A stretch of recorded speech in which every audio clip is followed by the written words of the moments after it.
Ladies and gentlemen, welcome to the Walk-On podcast. My name is John Fairbanks.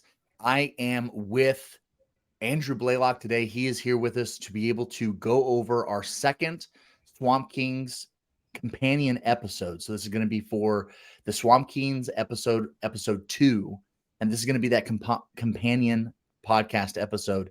So this is going to be that Untold Swamp Kings docuseries that's on Netflix.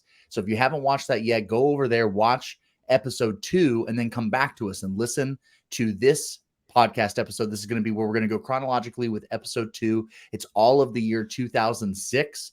Episode 1 kind of ends around the Tennessee game, kind of third game of 2006. And then episode 2 picks us up from that point on in 2006 all the way to the national championship against Ohio State.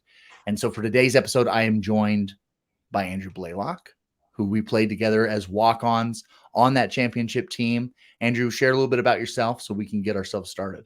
So Andrew Blaylock, played quarterback, was there 2006, 2009, from Durham, North Carolina, and was a walk-on my entire time at Florida and enjoyed every bit of it. Looking back on it now, but at the time did not. Let's just say it was a good time, but there were some rough patches in there. Yeah, we needed some time, right? We needed like some time away to fully appreciate, be like, that was great. Yeah. Because it was a lot of suffering. And there is a theme that we've been talking about as you go through these companion episodes, as you listen to the stories that are shared by Andrew and Vernon. And episode 3, we're going to have Roderick on. So we'll have Blackett on. And then we have Chris Pintado is going to come on for our episode 4. And there's just a universal theme of just suffering that happens for the majority. And certainly from the walk-ons perspective, it's in order to kind of get to the other side. If you had even got the opportunity to like even get to the point where you could start or play and do that level, there was just a really healthy amount of suffering that you had to go through just to get through those doors. And even once we got there, it's something that Pintado and I talked about in episode 4, where it's you get to, even when you're starting, you're still a scout team guy. Like it just was like, even when we were doing special team stuff, it just was like, oh no, like we still need scout team dudes to go. So you're still going to get ground up. Like you're still going to get the shit kicked out of you by Jim Tart and by some of these dudes that are just like, no, like they're just absolutely going to smash you.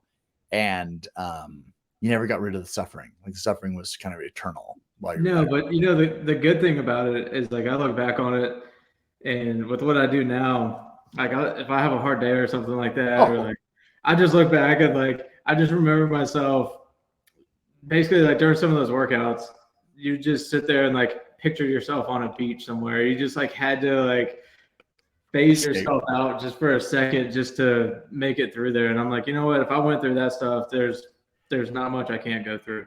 And I'm telling you that's talk about a universal thing that is absolutely consistent, probably for the scholarship guys too, but certainly like when we're getting together in the walk-ons and we're all talking, there's nothing. Like I remember, so the last practice that you do for like your senior year, you get to get up. Was it at the bowl game? Maybe it was the last bowl practice. You get up and the seniors get to say something. Right. It's kind of whatever that final practice, you say something. And I remember I did it twice because I was one of those douchebags that like acted like they were done and then came back for 5th year anyway. Yeah. But I can't remember which year it was, but I remember there was like a universal theme for a lot of the dudes, a lot of the seniors that got up and they were talking where it was just like, there's nothing. And we had that perspective even at like whatever we were, 19, 20 years old at the time. And it was like, there's nothing that's going to happen in my life that's going to be harder than this. Like I'm so mentally prepared where and it ends up being completely true. Now remove ourselves, whatever it's been, 15 years, 10 years, whatever it is now of being away. And it's 100% true. There's no boss. There's no one that motherfucks you the same. Like, it's just like, there's not like, I don't have diarrhea when I'm getting ready to like go into a meeting with my boss. You know what I mean? Like there's not like, it's the level of stress and the level of anxiety and the level of just suffering what you went through. It just is like, oh, okay, the bank account's a little low. It's all right. Yeah, We'll figure it out. Yeah. It's just like, we'll figure this out, because it's just you've been put into a corner. And it is, I was telling my wife this maybe yesterday, but it was like this idea where it's like, I don't know if I want my sons. I don't know if I would want my sons to go through what we went through.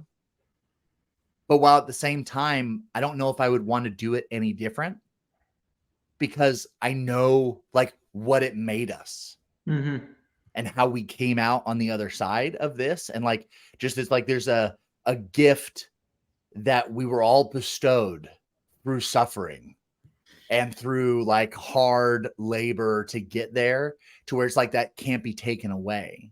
An example. So there's a movie called V for Vendetta, right? And in the movie, one of the characters essentially gets tortured and gets like has tons of opportunities to be able to like save her own skin if she gives somebody up, and she doesn't. And at the end, it ends up being like a ruse, where it was like she was just being tortured so she could prove to herself that she wasn't willing to like give in to the man. And she was like devastated. He's like, but you have a gift now. Like, unequivocally that you either could have zigged or you were zagging, and you just said, no, I'll happily die. You can shoot me behind the chemical shed, because I'm not going to give up. And I think that there's a certain level of like, at some point in a walk-on's career, you're like, nah, just kill me behind the chemical shed. I'm all in on this. Yeah. Like I could have quit, and I'm not gonna. So here we are. Well, yeah, and that's the crazy thing is like, we can talk about it later on in the show, but like after that first year, I didn't know if I wanted to do 3 more years of that. I believe that. I was like, but then I started thinking about it. I knew I always wanted to work in football or in athletics. And I was like, you know what? Like, if I don't stick this through, then I'm going to put myself so far behind. Like, this will help. I basically used it to help me get ahead in my career. Meyer talked about that shit all the time, right? Yeah. Didn't he? I mean, he used to say that shit all the time to us, where it was just like, we're going to get our pound of flesh. Like, we're going to get all of it out of you. Like, we're going to use you up. So you need to use us. Like, you have to take full advantage of who we are and use us, because we're going to get ours. Like, don't worry about that. So don't get taken advantage of. Yeah. No, they definitely got theirs. I think we can all agree on that. For sure. All right. So let's go. So the very start of the episode is immediately clips of the Gator Walk. And at this point, I don't think anyone even ever talks about the Gator Walk.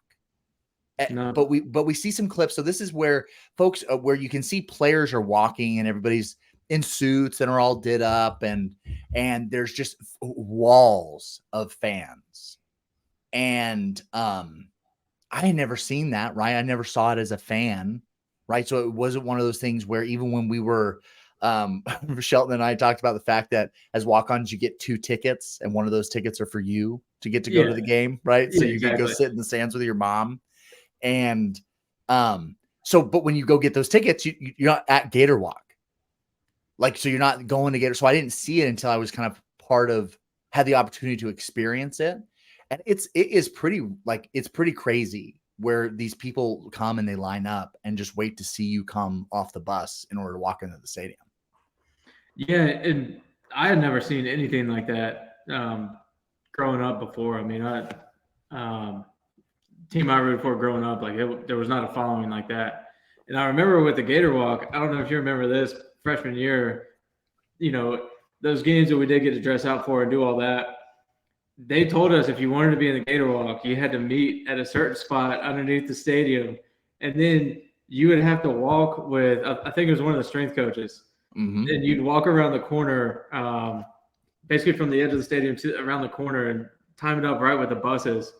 And like, the first time you don't think anything about it. Like, you're just like, hey, I just want to walk in front of I'm so stoked. I'm so excited. Yeah. And they're just, you're sitting there like, yeah, they have no idea who I am, but this is going to be awesome. Mm-hmm. And so you're all like, you show up dressed up and all that. And then I think I did it all freshman year. And then my parents ended up coming down to every game, which I didn't think that they would do. But I remember that, yeah, like they came to the first game and they got hooked. Yeah. And after that, they were like, yeah, we're going to come every home game. That's awesome. And I remember them, I guess it would have been sophomore year, like going on there, like, yeah, you going to, go up there? Because I didn't go to the hotel. Like I wasn't on the bus. So, well, because you don't. So can we talk about how you have to get to the stadium? So like you have to, because you don't get to go to the hotel, right? So you're not at the hotel, you're not with the team. So you sleep in your own bed the night before. Yeah. And then you get on your scooter. And if you did not time it upright, cops weren't going to let you into the stadium. Correct. Like you couldn't get close enough to, I cannot tell you how many times we got stuck where we're like, I promise, officer, I'm part of the team. Do you see how dressed up I am right now? It's 1,000 degrees out. It's 1,000 degrees, and I'm in a tie and a suit. Yeah. Like and I'm on my scooter. I'm rather large. I promise. I need to get to the stadium. Nope. Can't get through. This is like, what in the hell? Like, I remember it happened so often. We're just like trying to figure out how I'm like park my scooter, like, I don't know, out in like fucking BFE. By the O-Dome or something. Right. Like and then walk and try and like sneak through to get down to like, again, like you said, to get to that, like the pillars or whatever, so that we could sneak in between the buses and act like we were popping out with the rest of the team. Yeah. I want to say that I started, because getting stopped coming, I completely forgot about that. But now that you bring it up, I think I remember like having a picture of me being on the roster and being like, hey, like this is me. Like I am on the team. I know I'm not with the team that you watch play on the field every Saturday. It's very confusing. I understand. Yeah. But again, I'm wearing a suit right now, and I would not be wearing a suit if I did not have to do this. Come on, sir. I know you can add this together. This doesn't make sense, right? And why would I be here? What do I have to? And so ultimately it happens to you once in all reality. And then from then on, you're like, I'll just get there 2 hours early. Like, I'm just going to get there early 100%. So I could just sit and I could just wait in the weight room and wait till it's time for us to all go up. Yeah. Because you start thinking about it too. You're like, because freshmen, you just want to do anything. And it's not that you didn't appreciate that, but like later on, you're like, yeah, like I don't really want to walk up there wearing a suit, walk around the corner, and then just like hop in line with everybody. Once they get off the bus, it's like, yeah, this is lame. I don't want to do this. Yeah, I don't want to do this anymore. The whole the whole Gator walk was awesome.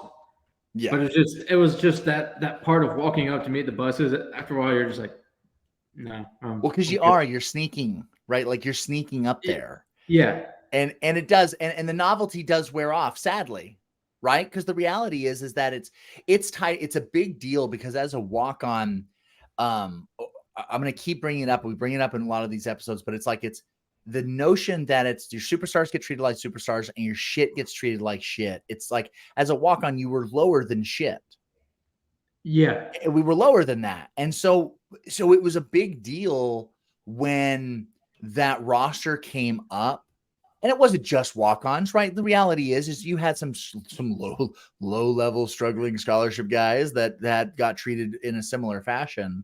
But it was when you got the opportunity to do Gator Walk or just be on the sidelines, like that wasn't a given. Right. And so it was a huge deal mentally where you like I have shown up because there were tons of, we talk about it, like it's 75, 85 scholarship athletes. And then 30, 40 walk-ons. Yeah, I want to say we carried like 130 on the roster or something like that. Like it was. So we're rolling deep, right? And the reality is you can't have 130 dudes on the sideline. No. So it really was, there was this, it was kind of starting to separate guys that really wanted to be there. And so you got rewarded. It was like for the work you put in the weight room, for the work you did on scout team. And it was all you had to go on. It was like Meyer would speak to you and it would make your week. You're like, oh, it's like something to write home about. And then you realize that he's actually having the same conversation with you for 3 years straight. It ends up being the exact same conversation. But early on, you don't know that. You're just, Coach, talk to me. And then it's like and then you maybe get like an attaboy. like get the fuck out. Like when we were in like film and you're like, oh man, I remember like there's for the defensive line, it was a rock step. So for our the defense that we ran, you ran a rock step, which was just it was a step into the gap, and then you go up. So you're essentially just shifting over, half a gap to then go and move, and the whole team would just rock to the step, rock to the side, and go. And it was one of our just a standard things. And man, I remember like my freshman year, I'm on the scout team, and Meyer like rewind, fast forward, rewind, play, rewind, play. It's like, my God, that's the best goddamn rock. Who's there? Like, and it's me. And I'm like, this is me. I did that. It's like, Coach Madison, you see this rock step? Yes, Coach. Yes, Coach. I see the rock step. This is the best damn rock step. It just was like that thing. And you're like, dude, I that was it. That was like all I needed to be able to continue with life. Yeah, because then for every one of those one conversations you had in the hallway, there was the zero. Yeah, that's why you needed that, because it's like, because it is joking, but it's like I needed that lift up because there was a possibility I killed myself tonight. So it's really positive that I was able to have like an attaboy, because it was getting really dark. Like it was a dark place, because like Mickey was really mean to me, and then the guys were mean, and then I got beat up, and then it's like, okay, Coach says I'm good now, and then it's like, all right, I can keep going. Now I can go through the same exact cycle tomorrow and see if I get another attaboy. It's like a really unhealthy like relationship with a female or whatever, like a significant other. She's mean to me 6 out of the 7 days, but my God, that one day is so good. It keeps me going. 100%. It's like definition abuse. Being like, no, like it's okay. Like he treats me right. Like it'll be all right. Like it's like, yeah, but he hits you.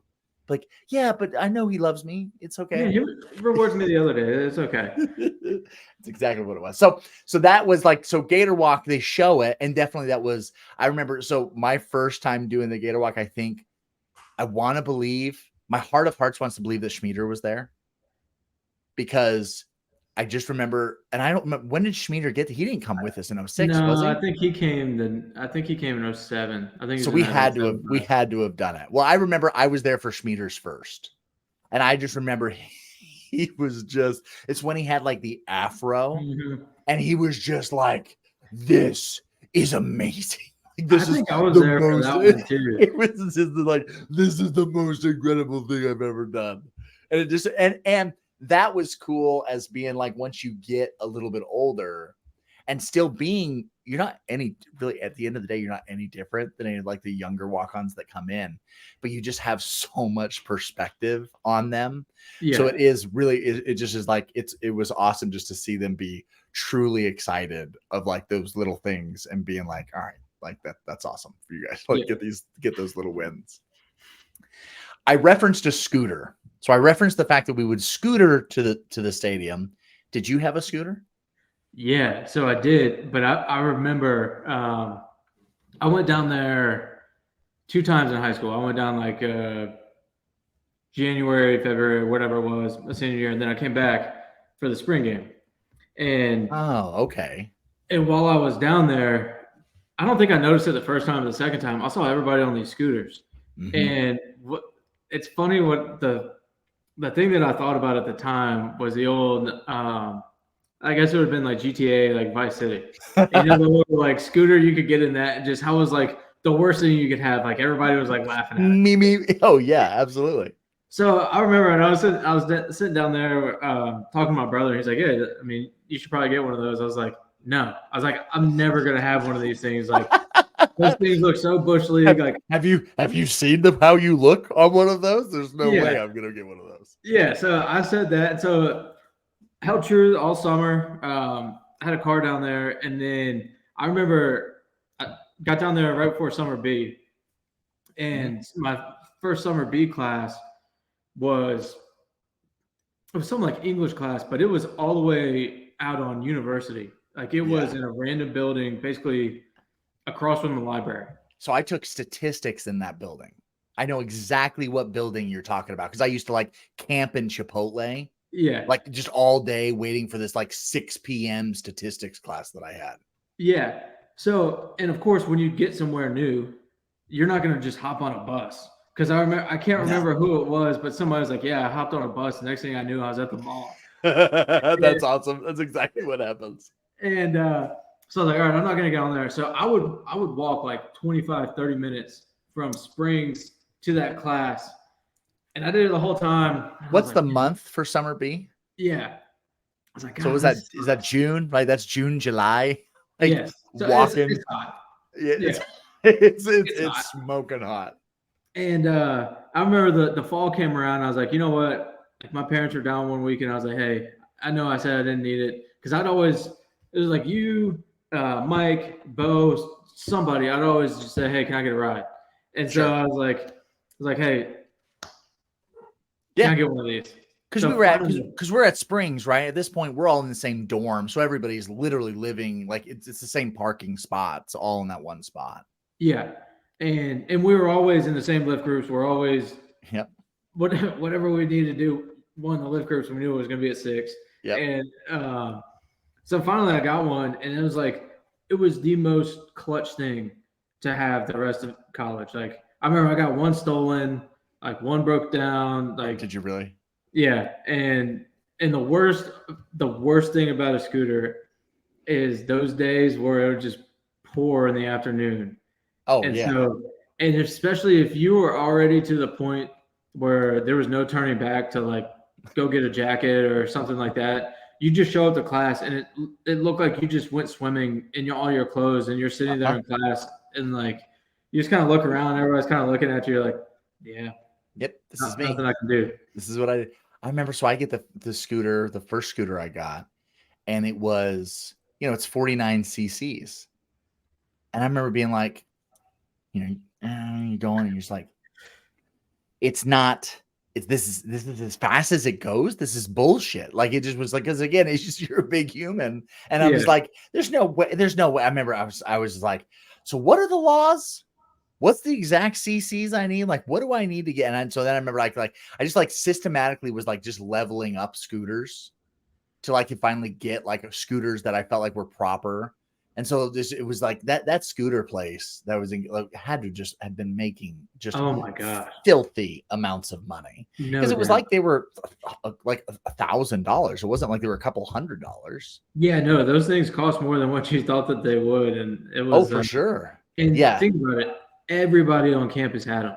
I mean, it was, maybe people were stupid like me initially, said, yeah, I'm not going to get one, but they probably changed their mind. Well, because if you brought a car, you quickly learned, they sold twice as many parking passes as they did parking spaces. Yeah. So the amount of tickets, like the amount of parking tickets was out of goddamn control. And so I remember I just was like, oh no, my truck just stays there now. Like it never leaves. I now have my truck just permanently lives here on campus, and it's in the one spot that I know I have. And only when we go home for a long period of time is the truck coming with me.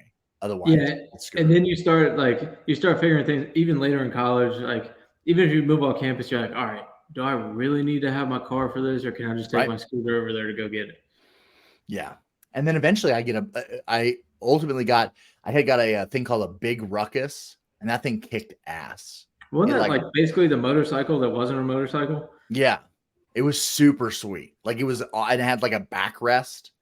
Like it was super dope. But then eventually I leveled up to getting a motorcycle.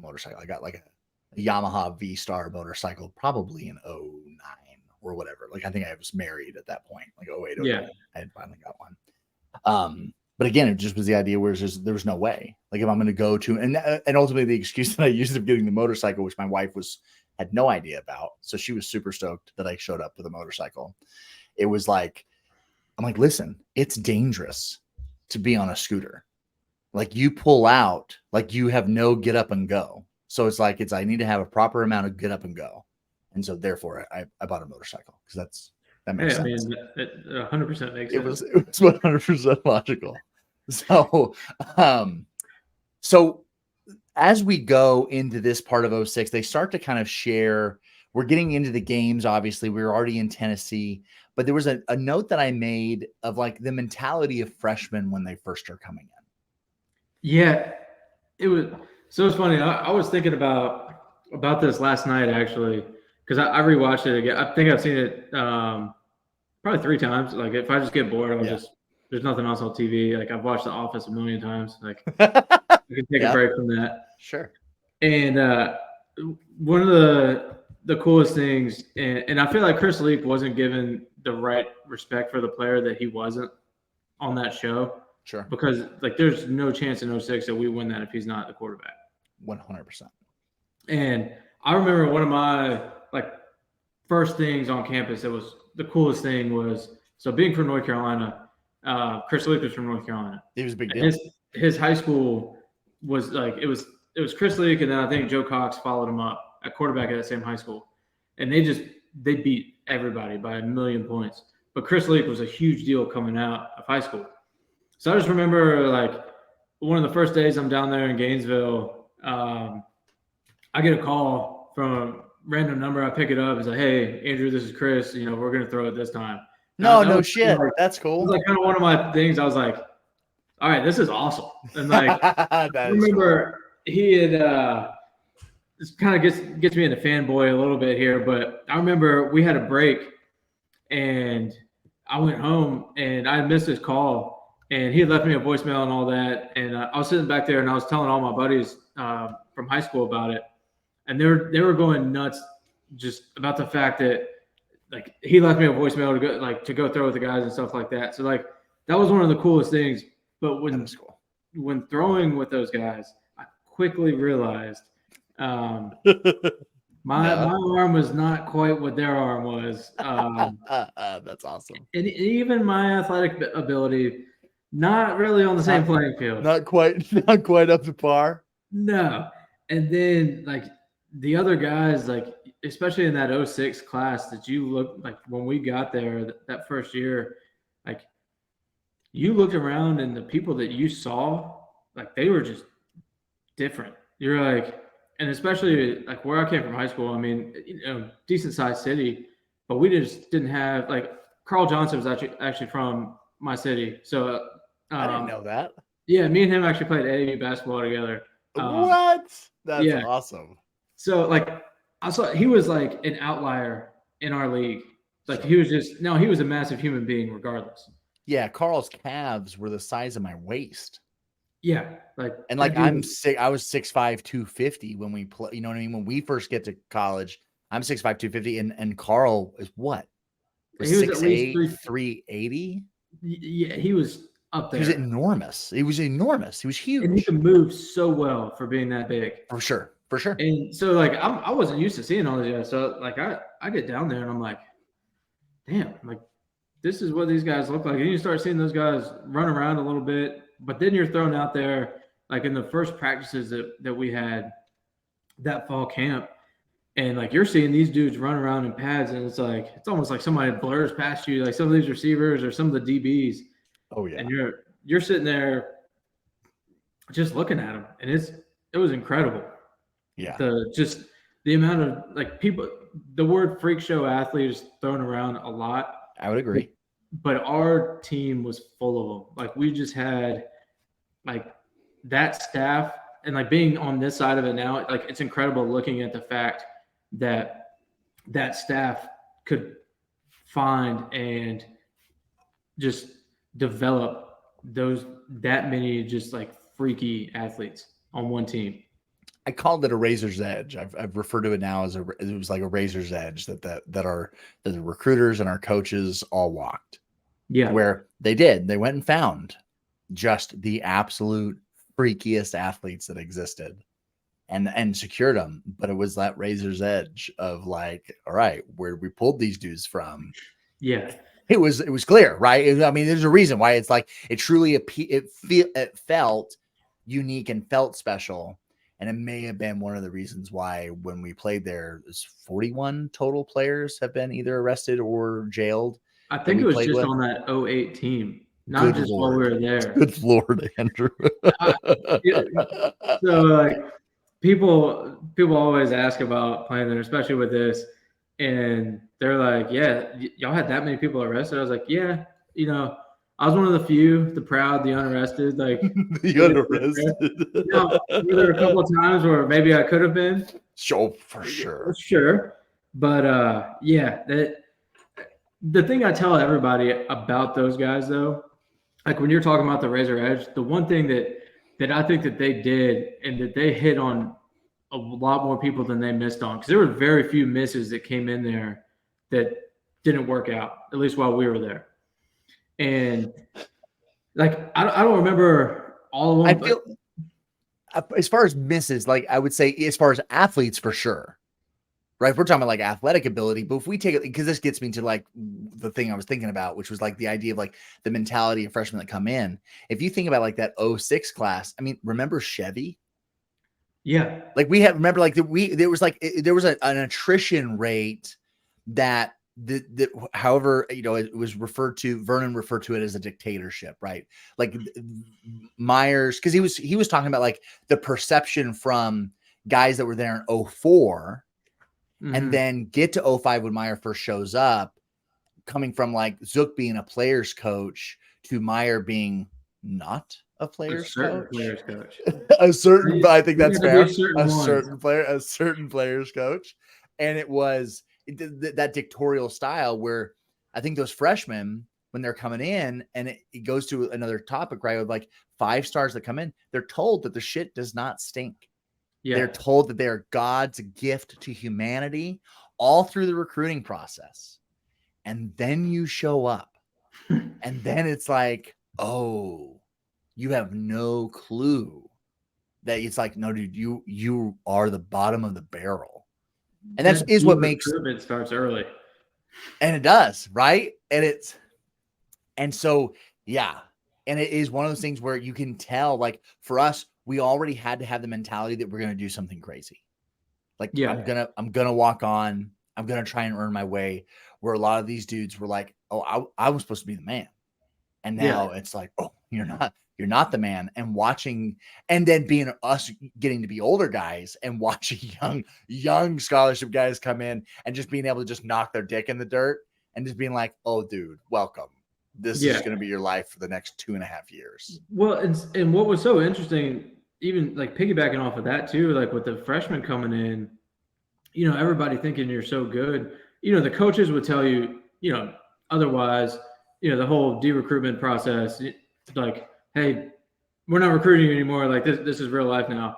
Yep. But what I think really made that group, like the older group of that 06 team special, is they held everybody accountable for the freshmen. And and like you talk about, you know, it's like a guy like Chevy that ended up transferring out. But like if you messed up, they weren't scared to call you out. Like those guys would call you out quicker than a coach would. For sure. And it was like, so your whole mindset, you come in all bright-eyed, and then all of a sudden you're like, you know, and for us, obviously it's different, but I could see those scholarship guys coming in, and it still happens now. I can tell you that. Like it happens everywhere I've been, the freshmen that we bring in, same way. Those freshmen come in, you know, like they're awesome. And it's even worse with social media now because everybody, not only have the coaches been blowing them up, but everybody else has. Yeah. And you now they start to experience what college football really is. And which is work, motherfucker. It is work. Welcome to work. Bring your tail, bring your pail to be able to go to work, man. And if you don't, not only are the coaches going to make it your life miserable, but the players are going to make it miserable because at the end of the day, especially those older guys, you were messing with what they were trying to build and had built before.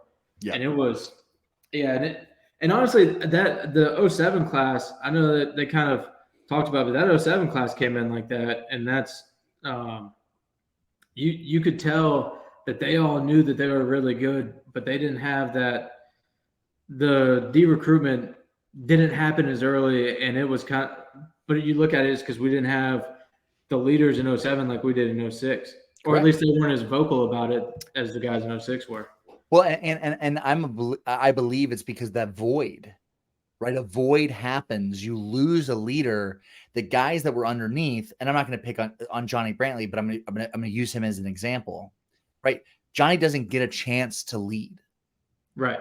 Right? John, he's under Tim for so long And then Tim's gone. Johnny's last year is that you need a year to figure out what leader you will become. You're not leading at that point. At that point, you just it's an imitation of either guys that came before you. So it's by the time he's ready to lead, he's done. It's over now. Like off you go. And that's really hard where it is. And it was where for us, we came in 06, we win, which was awesome.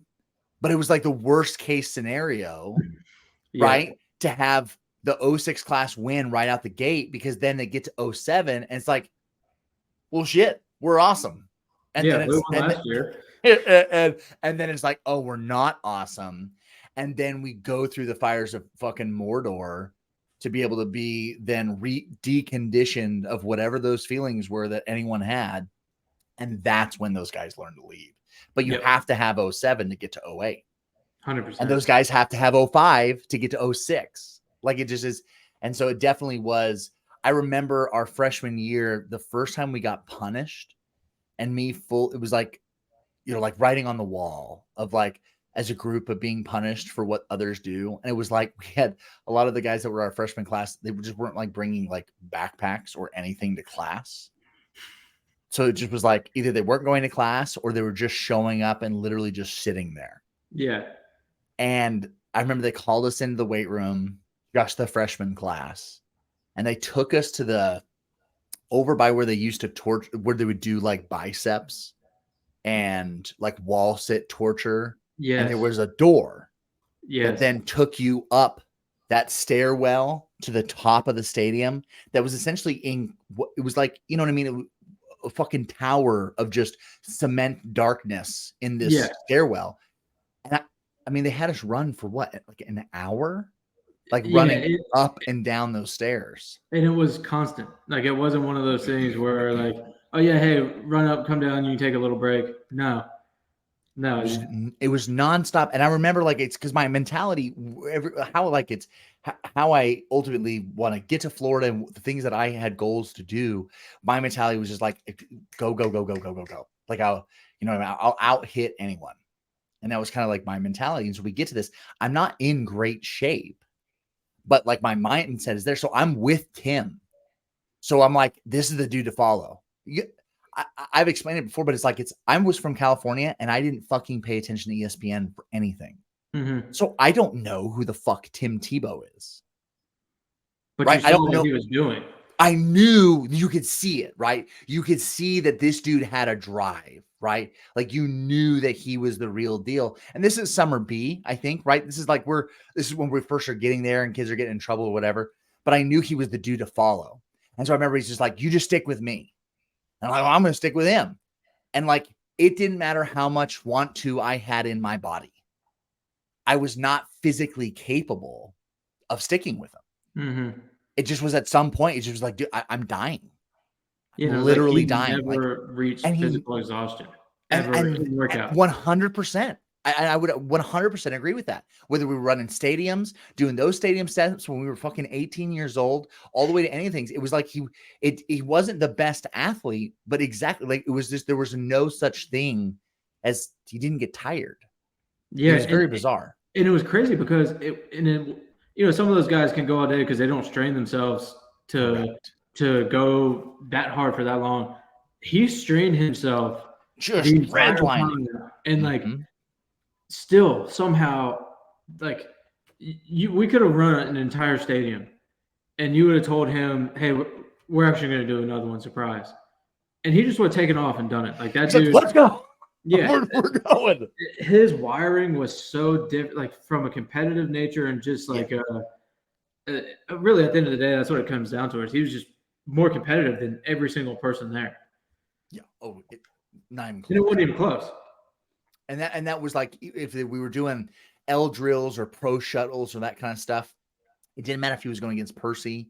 It didn't matter if he was going against Bubba Caldwell. That motherfucker was going to win. Yeah. Like it was the crazy, and just because his want to was always there. Yep. Where you still had guys that were better athletes, but it just was his drive. It really was insatiable. There was another piece that I really enjoyed, and I have to tell because there's going to be no natural way for us to do it, but I have to get it in, was when we had the opportunity as a walk-on community to beat a scholarship guy. It was so amazing. Yeah. And one of the first experiences I had of being like, we all got to be like proud dads that one afternoon, because like it just we're all each other's sons or whatever. Yeah. And it was when Guilford beats Mon and Chevy in a foot race. Yeah, because they did it after practice one day. They sure did. And it was like, tons of shit talking. And the best part about Mike was that he was happy to talk shit. Yeah. Like he would, because that bastard had like a 4.3, 4.4 40. Yeah, and you look at him, he's like so unassuming and like everything, but then next thing you know, that dude takes off and he's just running away from everybody. Like, okay, and it just smokes these running backs that were big shit or whatever, and fucking smokes them. And it just was. I remember being like, holy shit. Dude, that day we were all so excited because I remember Urban even got really fired up about it. He sure did. It was like, hey, we're going to find something for you to do. And like from that, I think he started getting like backup reps or like more serious reps on like special teams, like stuff like that to like try to get them incorporated. And like everybody after that was just like, dude, this is awesome for this guy. Like, because he had, it was almost like that was his one opportunity. And he did with it exactly what he needed to do, and took advantage of it. And then from that point on, not only did he earn all the players' respect for that, but the coaches were all right there with him. It was really cool. And I think it's important. I've talked about it before, and we're going to talk about it right now again. It's the chance man. You just got to get your chance man, right? Like that, you got to get a chance man. And it is as a walk-on, you get one shot. It truly is. You get one opportunity, and you cannot shit the bed because you will not get that other opportunity, not to that level again. Maybe you'll get a couple reps, but when they put you on display, you have to be ready to capitalize on that shit. Otherwise it doesn't come back. It literally goes away and it never comes back. Yeah, no, you're exactly right. And that's how that was. And that was so, and it was so cool because it just, again, it was so unassuming. And to have this long blonde haired white boy just fucking smoke these essentially like 5-star type running back dudes that were there. And I'm pretty sure both were 100-meter guys in high school too. Like they both ran track. Like I may be wrong on that, but Mike didn't care. Mike did not care because again, it just was it was this air of just swagger, because it was this element of you. For me, I wasn't gonna beat anybody in a foot race, so for me, it was like when it was like circle up drill, it was like I want my name to be called. 100%. I want to get called so I can bang with a couple of the scholarship guys and prove my violence is more than theirs. And that for sure was how I got my black stripe off our freshman year in fall camp. Was smashing on scout team and being a scout team hero, unknowingly being a scout team hero, and smashing in the circle drill. So it just was where, again, it was just that mentality where a couple of those dudes for sure were hoping that their name didn't get called. And for me, just praying that my name did get called so that I could go in. And just that mentality. Same as those guys they wanted to race, but they didn't want to race. No, they didn't. They had nothing to gain out of that. No. And Mike was just ready to race. So, all right. So mentality, Tim, us coming in freshmen. So we get to the LSU game. Did you get to go ever and be padded at LSU? Not at LSU. I always went to that game, but never padded for it. But like you could tell when those dudes walked on the field that they are just different down that. Like I don't know what they feed those guys, and I know they recruit nationwide, but like a lot of those guys from Louisiana, just absolute freaks. and you look at him, and you're like, how's this guy not like 42 years old? Well, yeah.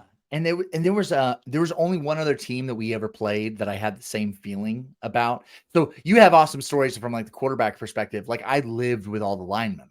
Yeah. Right. So all my stuff is always going to be lineman based or like defensive based. And it was like the only team that I ever saw when we were with linemen that was like just like holy shit, like we're all the same people, but this is different. Like was when we played Michigan in 07. Yes. Like my God. Like Well, because Jake Long was on that Long. team. Mm-hmm. I remember. And I think they had another draft pick, but like you looked at, I remember that too, because I remember standing there. I was at like the edge of our box, and they were going in towards the scoreboard, and I just looked over, and I'm like, dude, like these are big ass dudes out here, and like, and we had big guys too. Like if you, and we had big guys too, but it was nothing. They were different. There was I guess there was the Midwestern offensive line build. Yeah. And it's a different style of play, right? For sure. Like SEC ball was a smaller, faster ball. We were a smaller, faster team with running the spread. Like you could tell recruiting wise, it was very specific. But like the Pouncy boys were 6'5". Yeah. You know what I mean? 6'5", 315. Yeah. I'm talking like the average size of LSU's line that year was like 6'8", 350. Like it just was like, what the fuck? Like it just was, they were so big. Yeah. And yeah, and then you coupled their skill guys that they had around them too. Like for sure. Like they were all big dudes too. Like if they had a short guy, he was rocked up. Like he was thick. Oh yeah.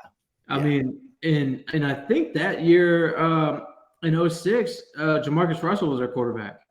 And you talk about another dude that was an absolute monster of a human being, and especially to play that position. Yeah. Oh, yeah, absolutely.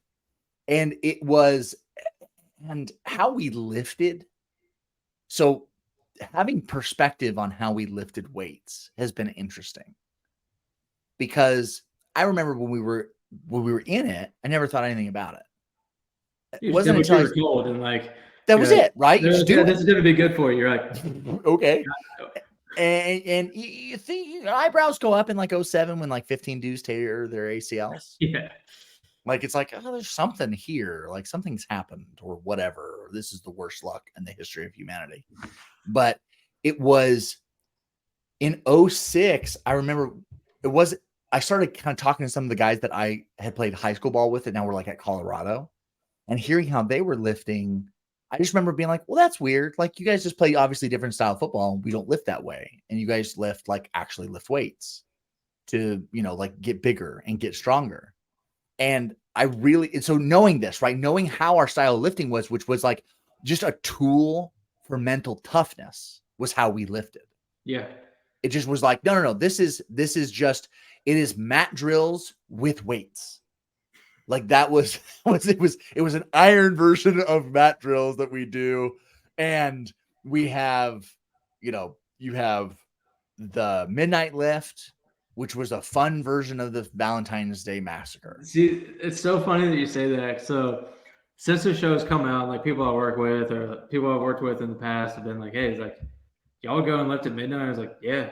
But I was like it was only one time a year. Like it was like don't get me wrong, like we got our ass kicked in there, but it was more of like it was fun. Yeah, it was fun.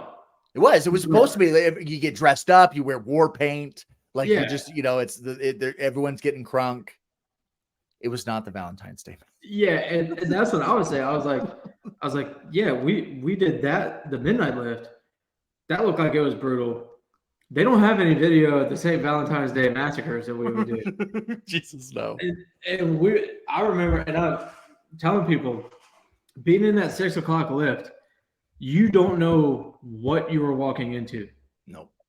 You just know. They have like the craft paper, like up on the windows, right? And then they would put all the photos of the actual Valentine's Day massacre or whatever in Chicago of all the dead bodies everywhere. Yeah. Yeah. And, like when I tell people that, they're like, wait, they did what? And I was like, dude, you walked into that workout And they were sometimes you could tell sometimes they were targeting who they were going to Oh, push, for and sure. especially if it was somebody new that they wanted to just kind of push and see what they had in them. Mm-hmm. But you knew at the end of that workout, like you might as well, like if you had a class after that, you weren't going because you couldn't walk to get there. Your legs, your whole body after that, you're just like you get done with that, you're like, I just want to eat, and I can't even do that right now. Do you remember having to walk off a curb? Like Yes, curbs? Like he was just like, oh God. Like yeah, it's like I need a walker to get off the curb of the sidewalk to be able to cross the street to get to class. that, and then like you go sit in your chair at class, and you're like gripping the desk as you're Cramping. sitting down. Oh yeah. You're like, why am I sitting down? Like I am 80 years old right now. But Oh yeah, man. but those times, like we talked earlier, and you go through these hard times where you can now feel like you can survive anything. Mm-hmm. That's one of those days For where sure. that's kind of what built that in you. Oh, without a doubt. And so that was what was so perfect when they have Spikes just being like, they got us training like we're going to Iraq. And he's like, Yeah. and he's just like, I ain't come here for that. He's like, I came here to play football. And so, because I remember Spikes getting trapped in the leg press machine. Like, Mm-hmm. not trapped like he's stuck. I mean, he was stuck there. He wasn't allowed to leave. Yeah, I But like, remember that. they put him in there with whatever it was, 1,000 pounds or whatever it was that he had to leg press. And I can't remember which coach had him in there, but man, they had him trapped in there. And I remember him like crying, Yeah, like being brought to tears, being stuck in there. Because just like you said, they target a dude that they're just going to see how much chutzpah they've got. And I mean, Spikes for sure was that first year. And I remember they brutalized him. And all the yeah, clips are from the Midnight Lift where he's like yeah. struggling on fucking like row. And I'm like, oh, that's nothing. That's hype uplifting. Like No doubt. Which that's not torture lifting. which I completely forgot about the rows, but they made those suck Those were bad. gnarly. Because remember like once you're toast, right? And then you got your negatives that you got to go through. It Dude, was while we're talking about lifts, I'll never yeah. forget the developmental lifts. And I think it was the first Friday that we had. I guess it was before. I think it was UCF that we opened up with. Yeah. And I remember you talk about like the corner of death, basically, of like the wall sit area. Well, I remember you were partnered up with somebody, and while you were doing a wall sit, your partner was pushing a rubber 45-pound plate across a rubber floor all the way around the weight room. You had to sit there in a wall sit, could not put your hands on your legs, could No. not stand up until they put that plate right back in front of you.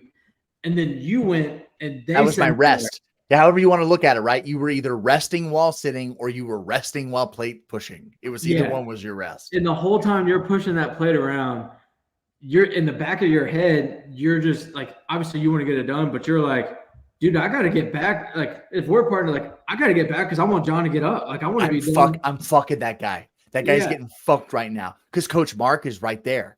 Right. I Yes. remember because like Coach Mark is there and he's like in your shit. And I Yes. remember they would put the plates on the dude's legs and then stand on the Oh, plates and like Bayless or whoever would like walk across all the guys doing like wall sit or whatever. yeah. It It was, was. I remember that very specifically because I remember like my legs gave out. And like I never got motherfucked once I collapsed. Because I would push myself till I would collapse it happened several times. Mm-hmm. And I remember like I had earned enough respect from the strength staff, like that first year that we were in the weight room, to where it was like I remember Coach Mark was like my legs were like it was impossible for me to get back up. Like it was like the legs were having like involuntary movement. Yeah. And like I was done. I remember be like, Fairbanks, you're done. You go over there. It was just I was and was on that plate push wall sit combo, and it just was like it was. I don't know who was my plate partner, but God, they were just took fucking forever. I've tried to block that all. I remember what it was happened, you. but It was I don't you, Blaylock. remember It was you. who. You were the partner. Yeah. And that's actually the funny thing about this documentary is like it's been more just like nostalgic for me because it's like there's some things that I didn't like that I haven't remembered as much, but then it opens up a whole can of worms to like these workouts like this. Yeah. To where you're just like you see the practice field and it's like, oh yeah, but do you remember what happened in the workouts before that or on that field, a couple days before, something like that? Oh yeah. Like I think I missed the opportunity to share it. So I'm going to share this story. So like seeing like those types of stories, right? So there was the Gator growl. So the Gator growl happened every year and it was always associated with homecoming. Yep. And so it was pretty dope. Like it was like they got like big names. Leonard Skinner came in one year. Did Steve Miller? Yeah, Steve Miller Band came. I think what I use is my senior year. Your first senior year, I think. I did have 2 senior years. Hey, I did too, but I just did one of them academically.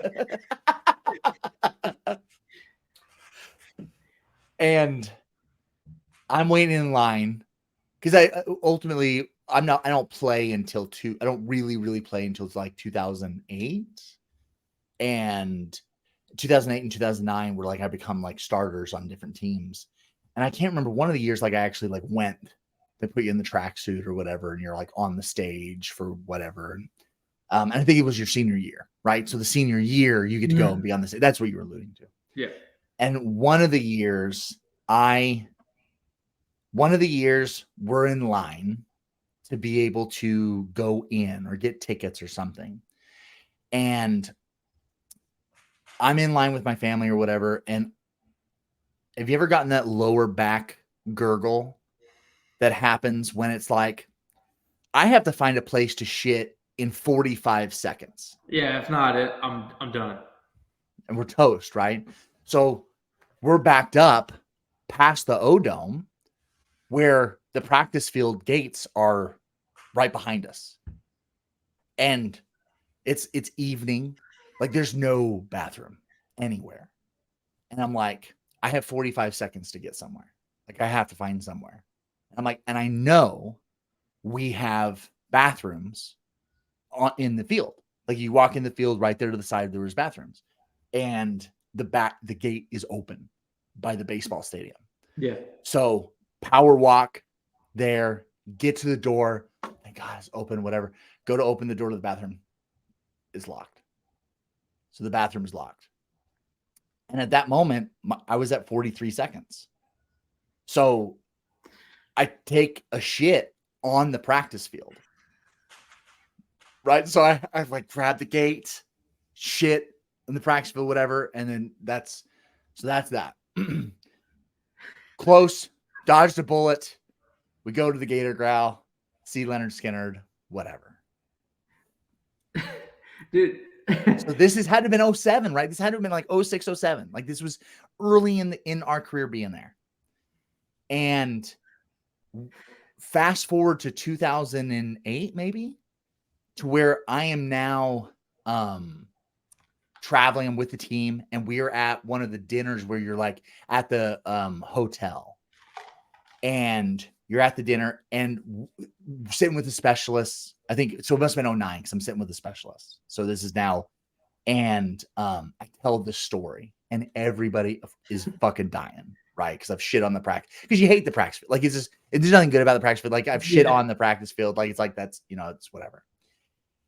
And Bobby Kane goes, "Oh my God!" And I go, "What?" And he pulls up his phone.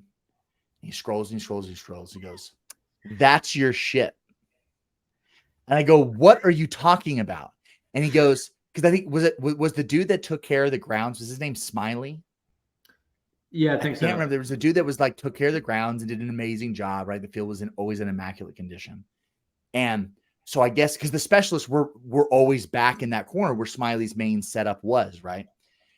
He was so appalled the next day that somebody had shit on the field that he had taken a photo of it and had, I guess, either sent it to Bobby or Bobby had seen it and took a photo of it. So we're talking like 3 years later, the story goes full circle to where he's like, "You're the one that shit on the field 3 years ago." And I was like, "Oh my God." Like, how What about are like, the chances that he actually? Why would he still have the photo? Shit on his phone? Bobby, upgrade your phone.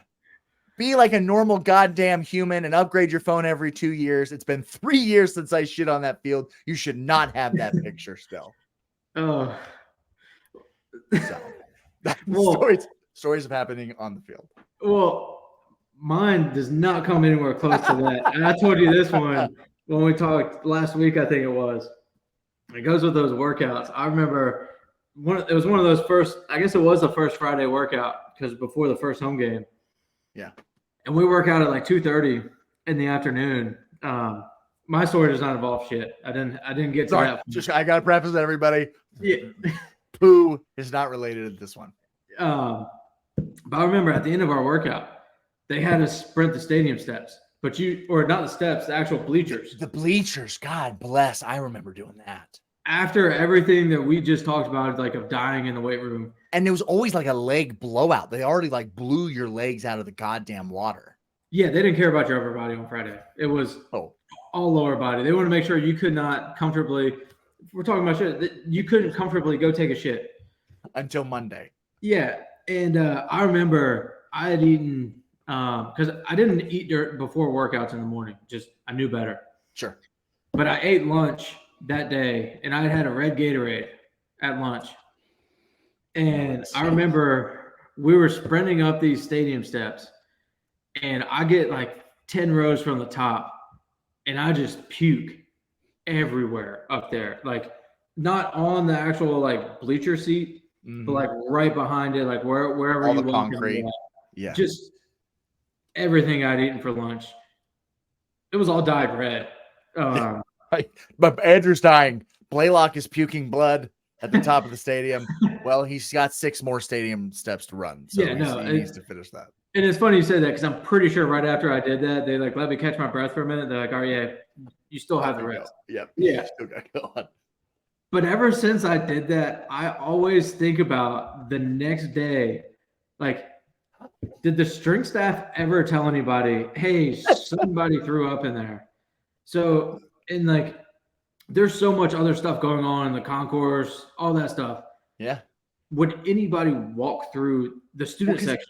Because it also wasn't it way up there, or were you I on was the student row section? 80 at a 90. And the only reason I know that there's 90 because you had to remember how many rows there were, so you knew how close you were getting to the top. And because you're running the benches, like the opportunity to eat just mad shit was so high. I remember so much anxiety of having to run up those steps of just being like, I'm gonna die. Yeah, and I can't run up steps in my house without tripping. So like, I can't believe that I would do that. And I just remember thinking about it. I'm like, I didn't think about it then, but like I thought about it after. I'm like, what did that person's like in those 2 rows and the rows behind when they walk to the game? Like, did they smell that? Like, did they just get there and be like, oh, like, did somebody already throw out like? And at that somebody point, went hard.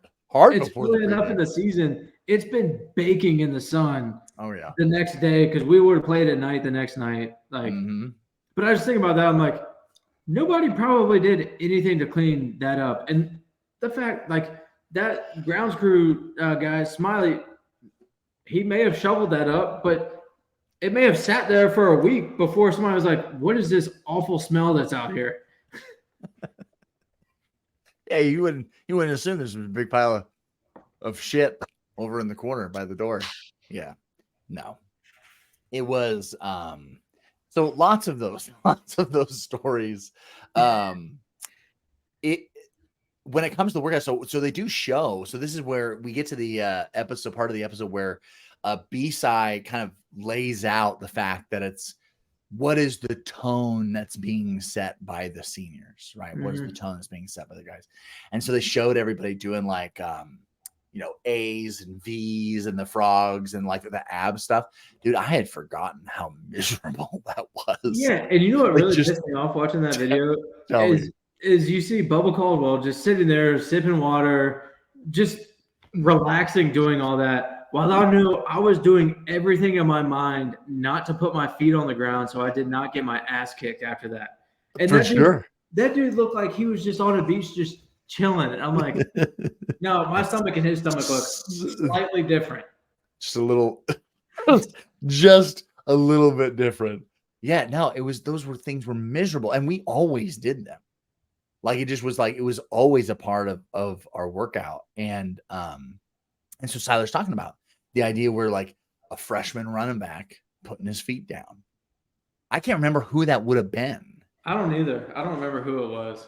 Now, I do remember there being a time in the weight room or at one of the workouts, like it was like weight room to outside, where you had to like do sprints or something in the off season. So you do a session in the weight room and then you're outside like in the stadium doing wind sprints or whatever. And Wilbur was not putting his hand behind the line. And so at this time, Wilbur was like a junior, you know what I mean? Like he was the starting, he was an established player. And I think it was Harvey. So I think it was one of those things where like it was Wilbur wouldn't put his hand behind the line. And I think it was like, and he had an edge to him, right? Wilbur loved to talk shit. And he wouldn't put his hand behind the line. They have to do it again. They have to do it again. I think Harvey just walked up and just fucking knocked him out. Just punched him right in the goddamn face. So when Siler tells that story, it's like, oh yeah, like that shit happened all the time. Oh, 100%. And especially with like the dudes that were on that team and how competitive they all were. Like if you had and I never wanted to be that guy. Anybody started it. Like if you're a walk-on and you made them start over, you might as well just get up and walk out of the way. Pack your shit. Hey, like it was fun while I was here. Yeah, that was real though. I remember being, and that was always what just floors me of just like, it's like the gall and the audacity of just like this idea of like, it's as a scholarship guy, it's like, what do you mean no? Like, what does that phrase mean to you? Like, I don't understand. Like, what do you mean? Like the coach said, put your hand on my leg. I remember just being so confused by the idea of like, we're going to question or wonder why we have to do this or just not do it at all for the sake of just being a cunt. Like, I don't understand it whatsoever. And then when they get called on it is so vivid. Papello getting punched in the face. Because I was with the lineman and Papello got his face broken. And it's just like, sweet Jesus. This stuff is like, it's so not fucking around. Like, it's not fucking around at all. Like, it's zero fucks. And so it just was, as a walk-on, your only goal in life was just not to have anyone realize that you exist. Like, it was like, you wanted to exist. Survive everything. And just be behind the scenes. Just, like, do what you're supposed to do. Nobody realizes I'm doing all the things I'm supposed to be doing. Like, it just was, Oh, it is funny you say that because, like, working in football, this is my 13th year doing it. Yeah. And every year, like, these walk-ons come in more entitled every year. And I tell them, I'm like, look, I was a walk-on myself. Like, I know it sucks. I know what you're about to go through and what you're going through. I know it sucks. But don't be brought up for anything other than doing a good job. If you're brought up for not wearing what you're supposed to wear, missing class, missing workouts, any of that stuff, like, you're going about this the whole wrong way and your time is going to be absolutely miserable. Like, do not ever, and you'll be cut faster than anybody will ever be cut. And it's like, some people just don't, like, maybe it was just like instilled in us to not mess up like that. But I just don't understand sometimes where it's just like, you're a walk on and now like you're trying to speak out, like, just shut up. Don't talk. Hey, take your ass ripping and just say, hey, I'm good. We'll carry on. Oh yeah. It was absolutely crazy. And And it was those guys. So again, I was on the defensive side of the ball, and I came in as a defensive lineman. And so I then, because I was a defensive lineman, I then did scout offense. Mm-hmm. I think that was right. So I was running scout O. And if Guilford was scout O quarterback, what were you doing for scout No, O? me and him split. You split the He'd time. go in, and I'd go in when the twos went in, and I'd be out at receiver some as well. My Okay. slow ass. Putting the shakes on Reggie Nelson and Reggie Lewis back there. And absolutely. Yeah. And Yeah. Ryan Smith. Yeah. Well, funny story about Reggie Nelson. I remember it was like the first day we're in full pads of fall camp. And I was down there. I'd help throw to the DBs just because Heater couldn't throw to couldn't throw D balls and stuff like that to him. Sure. So I'd go down there and throw. And I remember I messed up a throw to him, and he was pissed because obviously it ended up being his last year, but I'm some new freshman, and I messed up one of his reps because I made a bad throw. Well, I remember we were doing they were just doing like an angle thud tempo type deal. Oh no! I remember it so vividly. We're down facing that road, and I'm running to the left, and they're supposed to just come pick you up, just thud up.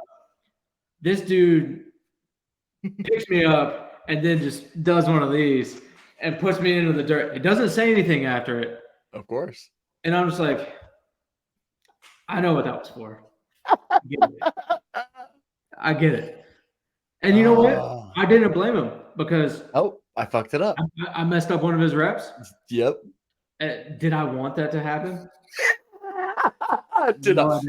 Was I wanting this to be my situation? No. And it's not like he just ran through me to make it, but he just made his point. He didn't say anything, but because he could have put you in the hospital. Oh, 100%. Reggie, he erased dudes. Yes. It was his head hunting ability was Major Wright, absolutely right. Like that 08 game, he hits the fuck out of that guy. But I still to this day, Reggie, now I think I wanted my memory serves me right. That Tennessee game in 06, how we end episode 1 here in the series is in that game. I think Reggie hits a receiver for Tennessee so hard that he spends overnight in the hospital. No, it was LSU. It was LSU. He hit on their sideline because I remember Urban bringing it up the next day in the team meeting and him having the laser pointer sitting there going like that, just circling it. They're look at this guy. It was so violent. It was the most violent hit that it was shockingly violent. Yeah. How hard he was able to hit because he was so small and he was so fast and just fucking fearless. And he also had ball skills, which is incredible because I've never seen somebody play middle of the field safety and be able to get to both sidelines like he could. That dude, I think this one may have been Tennessee that he made a pick along the sideline where he got helicoptered. Yep. It was either Tennessee or Florida State, maybe. I don't remember. Well, he ends. I think he ends that game. We don't talk. That was what was really crazy. Again, being starting primarily as a defensive guy, the lack of defense in the series was shocking. Yeah, and the lack of mention of our offenses were really good at that point, but our defenses were also incredible at that point. It was. I remember one year being down on Scout O. It was either 07 or 08. And I remember the scout team coaches just or the GAs. The GAs were getting after us and about how hard Tennessee runs the ball downhill. Hey, offensive linemen, y'all have to be physical. You've got to do this. So we would break off a run for 8 yards and we'd all celebrate on it because it was a good run for us. Yeah. Right. and then or we break off another one. And I remember after that game on Saturday, I think Tennessee rushed for 2 yards. And the Mhm. GAs came up to the whole scout team and they said, "Y'all rushed for more yards than Tennessee did against our defense." And that was, but like, that was just like the mentality that everybody had on scout team. Like, it didn't, like, you didn't want to piss off the guy in front of you, Mhm. but you knew at the end of the day, like, you had to do that, or else one, you would get ripped for it. Yep. But two, like, it was national championship or bust for us. And you knew if you didn't do that every week, then it wasn't going to be the best thing for us. It was a motherfucker. It was a stark contrast, I'll tell you too, where it was playing scout O line was so different than playing scout D line. Oh yeah, I bet. Like scout O line was the defensive lineman just handled you. So they just dealt. You gave it everything you had, and the defensive lineman just handled it, especially those 06 dudes. Yeah, Like it just was like they were so next level. Steve yeah. Harris and Joe Cohen and Ray Ray McDonald. McDonald and Jarvis Moss, and like it just was And what's already. scary about that is you still had Derek Harvey that was a backup that year, and it Mhm. was yeah, So just you had these dudes that were animals. And when I'm talking about like and Earl and Brian Seiler, like it's just that front seven just was so wicked, yeah. and um they just handled you. Like they didn't try and cripple you. Like Joe could have removed your upper body from your lower body, like if he wanted to. Like Joe Cohen was so big and strong. Yeah. And yet you could just go. You just went. And then there was never a time where it was just like, dude, you're going too hard. And I cannot tell you how often we got bitched at on the scout defensive line side for going too hard. Like I told the story in my intro episode for the podcast where it was like Derek Miller would just had enough of me as a scout defensive lineman of going too hard, and just the play is over and just fucking just slams me into the ground and just fucking like just Donkey Kong smashes me like multiple times into the ground and just was like, well, he had a lot to say.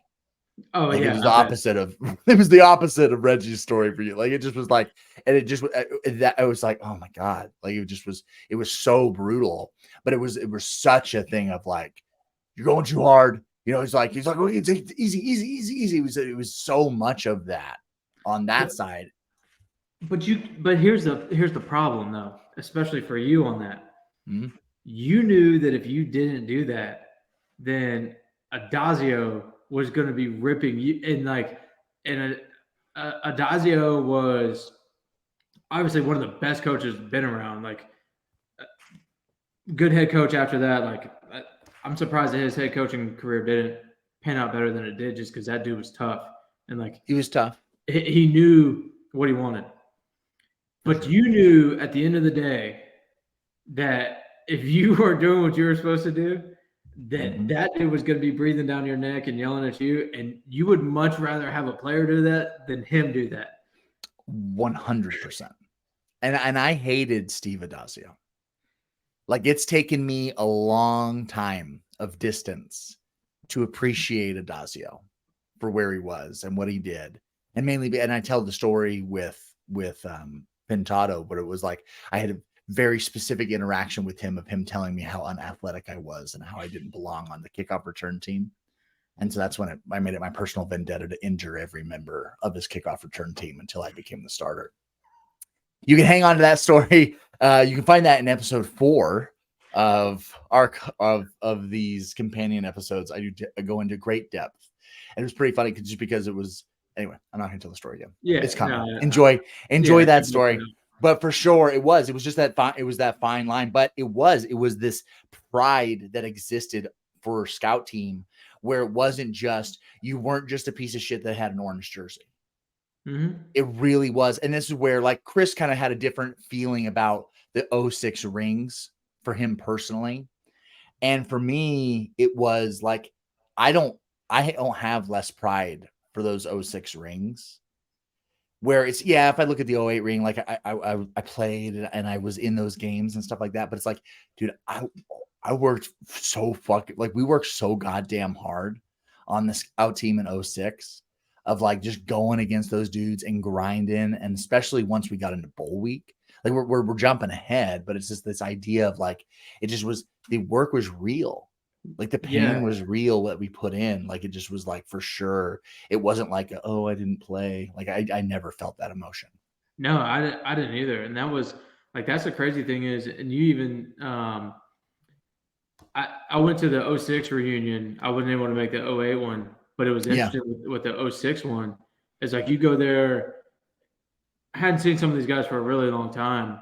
Yeah. And obviously, like all the guys that, all the scholarship guys, they played, and then, they talk to you and stuff like that. And they're like, I'm like, yeah, I was there. Like, they're like, no, like what you guys did on scout team was huge for us. Like, and then, like, I feel like there's so much more of an appreciation now from like the guys on the other side of it than there was back then. For like, sure. Back then it was all this Fairbanks dude's going too hard. Like, what's he doing? Like, I'm just trying to get through practice.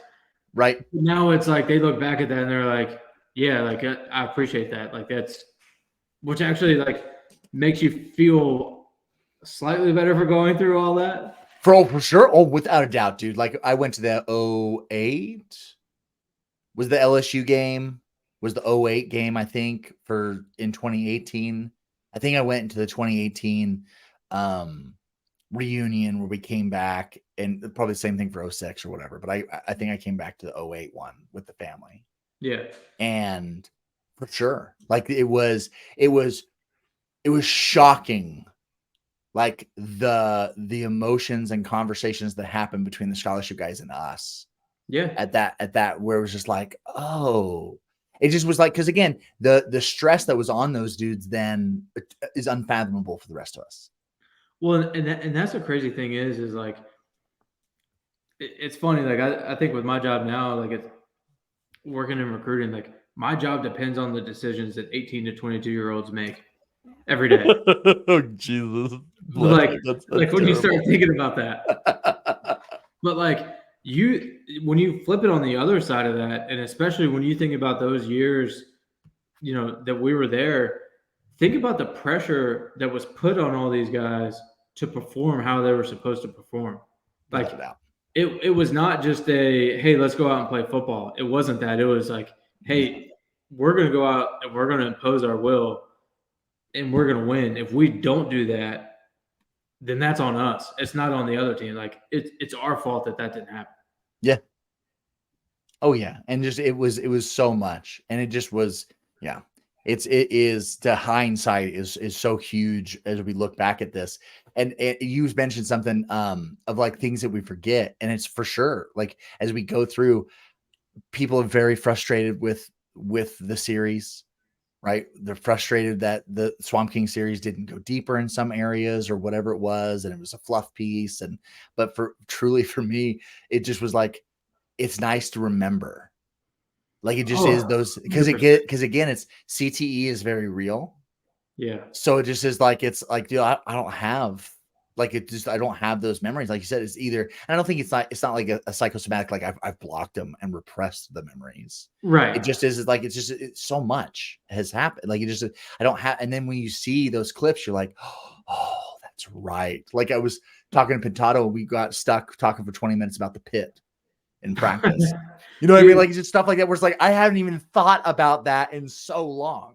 Dude, I don't know if I can bring it up on here. If it'll even now you have to bring it up. No, well, like it's a picture. It'll probably be blurry because I'm on my computer screen. But there's a picture from the 09 fall camp of Frazier pushing a big, not a medicine ball, but one of those big red balls that like basically they would use to like practice getting off cuts, stuff like that. Yep. He's pushing that with his head in the pit. So oh my gosh, in the sand. That's awesome. And that's at Southwest too. Yep. So it did appear. So if you are listening right on Spotify, this is a video. These are video episodes. So if you go over to Spotify or go over to YouTube, you can watch and see Andrew and I's lovely faces And Andrew did just show a photo of a Gator football player But pushing a very large ball with his helmet in his face. I'll randomly send that to him. Fortunately, I never got in the pit. The only time I got hurt twice, I hurt my back my sophomore year and had to get surgery for that, but that was not pit worthy, obviously. Hold on, you had surgery on your back? I don't remember that. Yeah, I did it squatting. I did it on it was when we went to the like the Wednesdays were recovery days, so Tuesdays was heavy legs. Yeah. I remember we were just warming up on squat, and I went down and felt a pop on Tuesday. Didn't think anything of it, just kind of like kept going. Like it hurt, all that stuff. I felt some numbness and stuff, but like made it throughout the week. And like Friday, where those like little hurdles that we go over like for warm up. Yep, the orange ones. Every time I'd go over that and push off my left leg, like I literally felt like I was going to fall on my face. I had no power. Like I couldn't do a calf raise. Like I couldn't do anything. Man. And so initially they were like, yeah, we're just going to get you an MRI, like see what's going on. We'll give you some shots. You'll be good to go. Like all that. And I'm like, cool. I'm fine with that. Uh-huh. Or no, that's initially was they'd give me shots. And then they got my MRI and they were like, yeah, we're going to do surgery next week. So what did you do? I had a herniated disc in my L5 and S1. And they're doing surgery. Yeah. So I had I think it was a microdiscectomy is what it's called. And yeah, so I had to like rehab all through that, but was never in the pit for that because obviously, I'm not going to say obviously, but that's not pit. Like pit is like it's like you double checking if you're being a bitch or not. Yeah, you sprain your ankle and you're trying to get out of practice. And it's like, you want to get out of practice? Here you go. This will be fun for you. Right. And but yeah, I never got in, and I sprained my MCL, and they never put me in there because I was able to still practice at least with it. But seeing some of those guys and what they did, I remember with the pit. Man, there was a spring game where they had our players carry weights and they were walking them up the stadium steps while the spring game was going on, while there's fans in the stands. Oh my God. I can't remember what year it was. I don't remember that. It sounds like an 07 thing because that was like the kind of shit that make us do in 07. Like 07 was the torture year.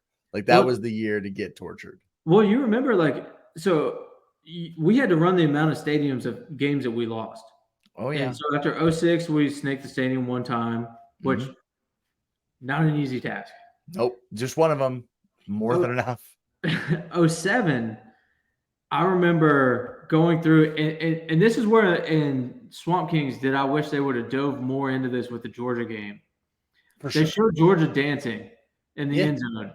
And I remember thinking when that happened that, first off, they don't show that till episode 4. Like they bury the lead in 07. Like they let the entire episode 3 go through.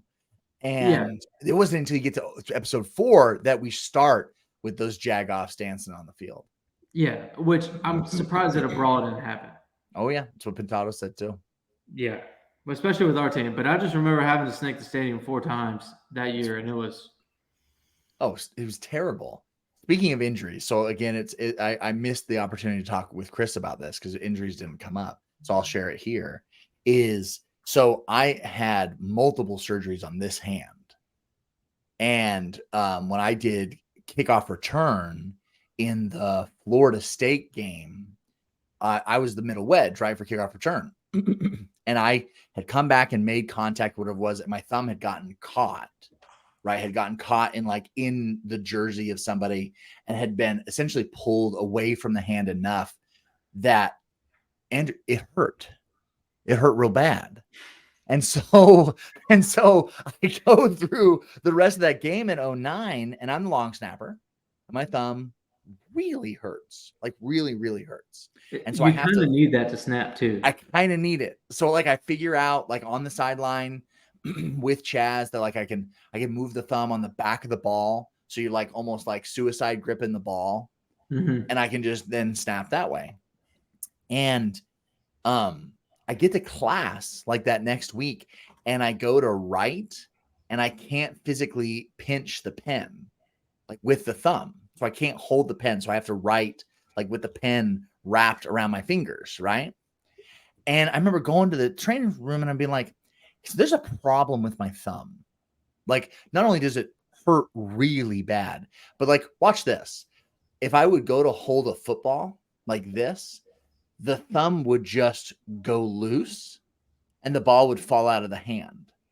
So I physically couldn't hold the ball like this because this thumb didn't have any like tension here. Yeah. And I'm like, there's a problem here. It's like, nope. It's just, it looks like, we looked at it, whatever. I did whatever they did. Like, yeah, it just looks like you have really bad tendonitis. I'm like, okay.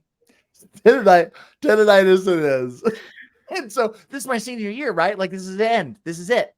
So for me, it's like, I'm the starting snapper, KOR, whatever it is. So it's just like, well, I can't tape it because I got to be able to snap. Yeah. So it kind of just is like, just really fucking hurts bad. Like, it just really hurts. So I then snap and do KOR for the SEC championship game. And then we snap and do KOR for the Sugar Bowl game against Cincinnati. So as soon as we get done, so they make you sign the papers when you're done, saying like, you're not hurt. We don't owe you anything. Goodbye. Like, it's the end of your career. And they bring me in to sign the papers. I'm like, well, I can't sign this. It's like, 'cause my thumb really fucking hurts. And I'm like, and to that day, I couldn't hold a pen. I just gotten really good now of just writing, just holding on with my index and my middle finger to be able to write in class. Like, my thumb is not working. And it was almost like at that moment that I said that, it was like, oh yeah, you have to get surgery. I was like, what? They're like, yeah, you tore all your shit. It's just all in there. So it ended up being like this super complex fucking surgery where I just essentially had torn the thumb from the hand. And like they had to like surgically like drill holes in the base of my wrist and like take a tendon like from my forearm to refeed through. And I mean, it was serious. It was like seriously fucked up. I remember just being like, God damn it. This is why I said such mean things about AP in my last speech. Like, this is the reason. I don't feel bad about this anymore. My thumb still hurts. It still hurts, motherfucker. So yeah, so that was talking about injuries. So all right, so we go back to the episode. It is the defenses are just totally are ballers, right? They're ballers in 06. And I loved the fact that Spikes, they spend some time with him kind of being in the shadows and discouraged about not playing. Yeah. And he shares the feeling where it's like, I'm waiting for you to make a mistake. And when you do, you'll never get your job back. And I think that this does not get talked about enough, like in professional sports or in college sports, or this aspect where we're all brothers and we're all suffering together and we all are very much united in a common purpose. But we want each other jobs badly. 100%. Like, and that's the thing. Like, you take a day off, you do anything, somebody else is coming in and get your job. Yeah. And like, especially there with how competitive that entire team was, you knew across the board, and especially with that 06 class, with how talented they were in their mindset, that if you slacked off or you missed any type of action, they knew that they were going to go in and make the plays that needed to be made to win the game. And they knew that it was going to be their spot after that, not yours. Oh yeah. Like and that mentality, because young guys got their shot on special teams. Yeah. So because Meyer put such a premium on special teams work, that a lot of times that's where freshman ballers, 5 stars, are coming in. It's like, you're not like, it's if you're a running back or a wide receiver, if you can't block, we're not throwing you the ball. Right. So you need to prove that you can make the block on the backside for the QB. and that you can block the edge. And then we'll throw you the ball. And in the same breath, it was if you can go on kickoff, if you can go on the punt team, if you can go and do these things, so you have some of the most freakish athletes on like the special teams units that are playing these key positions. And like I swear I don't see that anywhere else or have seen that type of thing done. No, nowadays it's your core teamers aren't your starters. And you can say anything that you want to say to some of these guys playing, that want to play at the next level, but there's not a desire to play special teams. And but you knew there, if you wanted to play, you had to play special teams. Because remember, special teams was Urban's baby. Oh, He was yeah. all about special teams. Mm-hmm. And that's where that stemmed from. And those dudes, I mean, remember what a psychopath Coop was on the kickoff unit? Yeah. Like, yes. my God, running down the field and making tackles. Like, that's the wide receiver. Yeah. Who looks like a tight end. Who looks like a tight end. Like, just another dude that's just freaky. But he knew that if he was running down on kickoff, he wanted to murder you. Like, if you had the ball and you were the kick returner, he wanted to murder you. Like, that, and that was the whole mindset of that kickoff team, too. For sure. Is if you had the ball and you wanted to return it against that team, you were going to get punished. Oh, yeah. The best part was like the punt, like the black unit for punt block. Those are punt block unit. Mm-hmm. That wasn't the starting defense.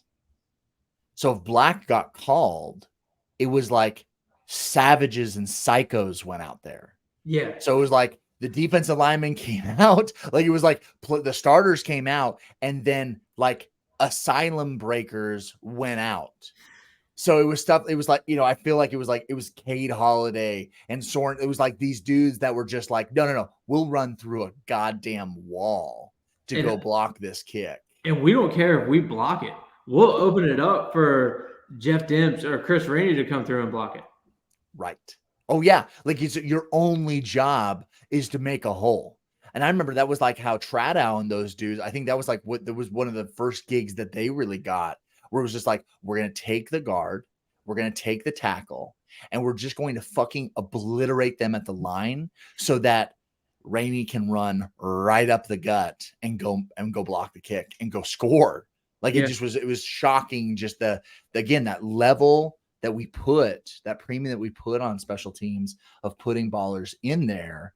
And those jobs were equally sought out because they were so directly tied to you getting reps at receiver, at corner, at linebacker, at whatever it was. If you wanted to play as the core 11, you had to earn your way. So special team spots were just as sought out.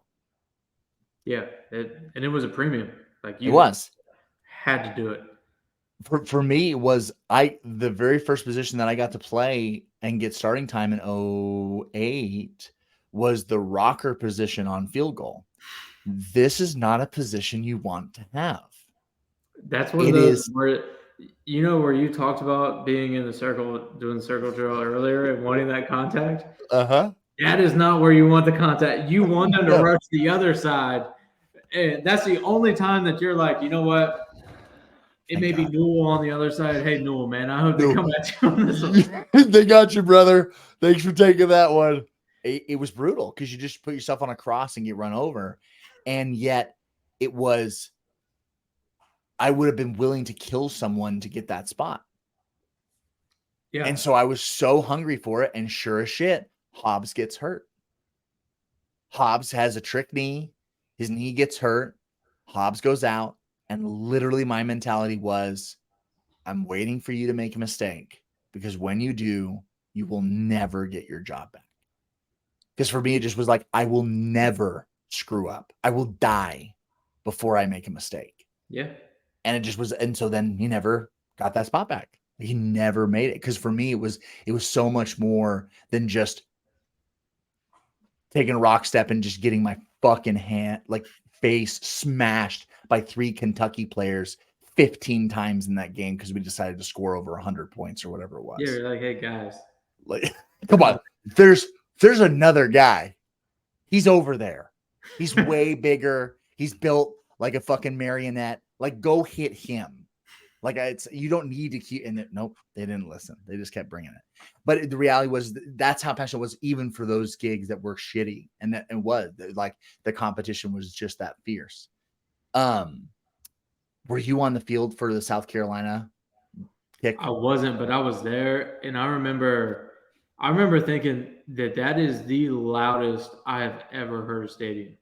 Yeah, I remember my brother actually came down for that, and that was one of those earlier. You get one ticket for yourself, one for somebody else. Yeah, and I remember being up there for that, and I just remember being so anxious during that because there was that whole week. There was such a buildup of Spurrier coming back to Gainesville. Yep. And I didn't probably knew it at the time, but I had forgotten that South Carolina had beaten Florida the year before. So when I watched this episode, it reminded me of that and how big of a deal it was that. Yeah, they said it was like the first time since Spurrier, like Spurrier had beat them as the quarterback. Yeah. Yeah. And I didn't realize, and again, I'd forgotten that South Carolina beat Florida the year before. Yeah, yeah. And I just remember that week, there's a little bit extra edge on it, and there was just a bigger buzz on campus. There's always a buzz during the fall, but that week with Spurrier coming back, I just remember that there was a huge buzz on campus. And I just remember when that ball was kicked, and then you see the deflection off of Moss's hand, just the pure pandemonium that ensued after that. And it was just unbelievable. Like the loudest. I don't know if they ever put anything on the Richter scale from that. I would love to know where that registered. Yeah, it was. So the again, brain trauma is real. My memory is watching that from home until we're watching the Swamp Games you're episode. on there. And I'm on the field. So I'm like, I remember everybody talking about how loud this was. Like, it was like, I'm sure it was. Like, I'm sure it was super loud. Like, it's too bad I wasn't there. Like, I remember just kind of like being, like at home watching it.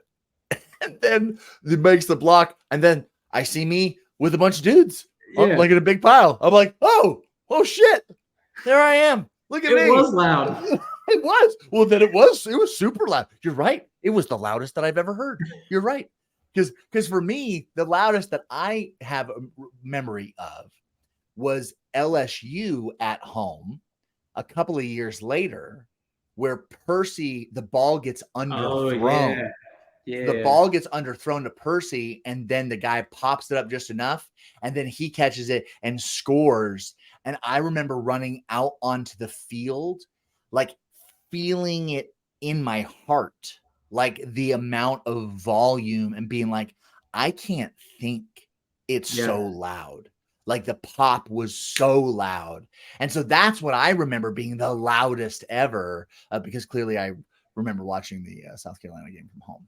Yeah. While I was there. But I'm like, it was like the same as like everyone gets, it's like, oh, like I saw you on things. Like, I know I saw me too. Yeah. I saw me. It was amazing to me that I was there. The only game that I actually think as a whole game compared noise-wise was the Miami game in 08. That game, I thought that game was so loud that year, just constant. It was fun having Miami come. Like, it was having, like, we played UCF. Did we ever play USF? I don't think we did while we were there. So it just was like being able to have these, have in-state teams come was awesome. And I'm ignoring kind of Florida State, like from the conversation, but it was like we helped get a couple of kickers drafted from there during our time. Our defense did. Now all they could do is kick field. I think '06 was the only time they really scored touchdowns. Otherwise, they just kick field goals. So speaking of field goal kickers, there was a piece where it didn't make sense where they can only fit so many things in to make drama.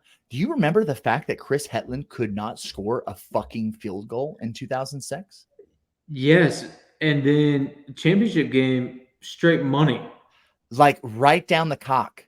Like he was making everything. And it was huge. It was huge. Yeah, and it was like I felt so bad for him because, like we talked about earlier, the pressure on these guys, and especially at that position, like Oh yeah. he had struggled throughout the year some, and people wanted his head. And but then he went out in the national championship game, and it was like, all right, cool. I hear you guys, but here I am in the biggest game of the year.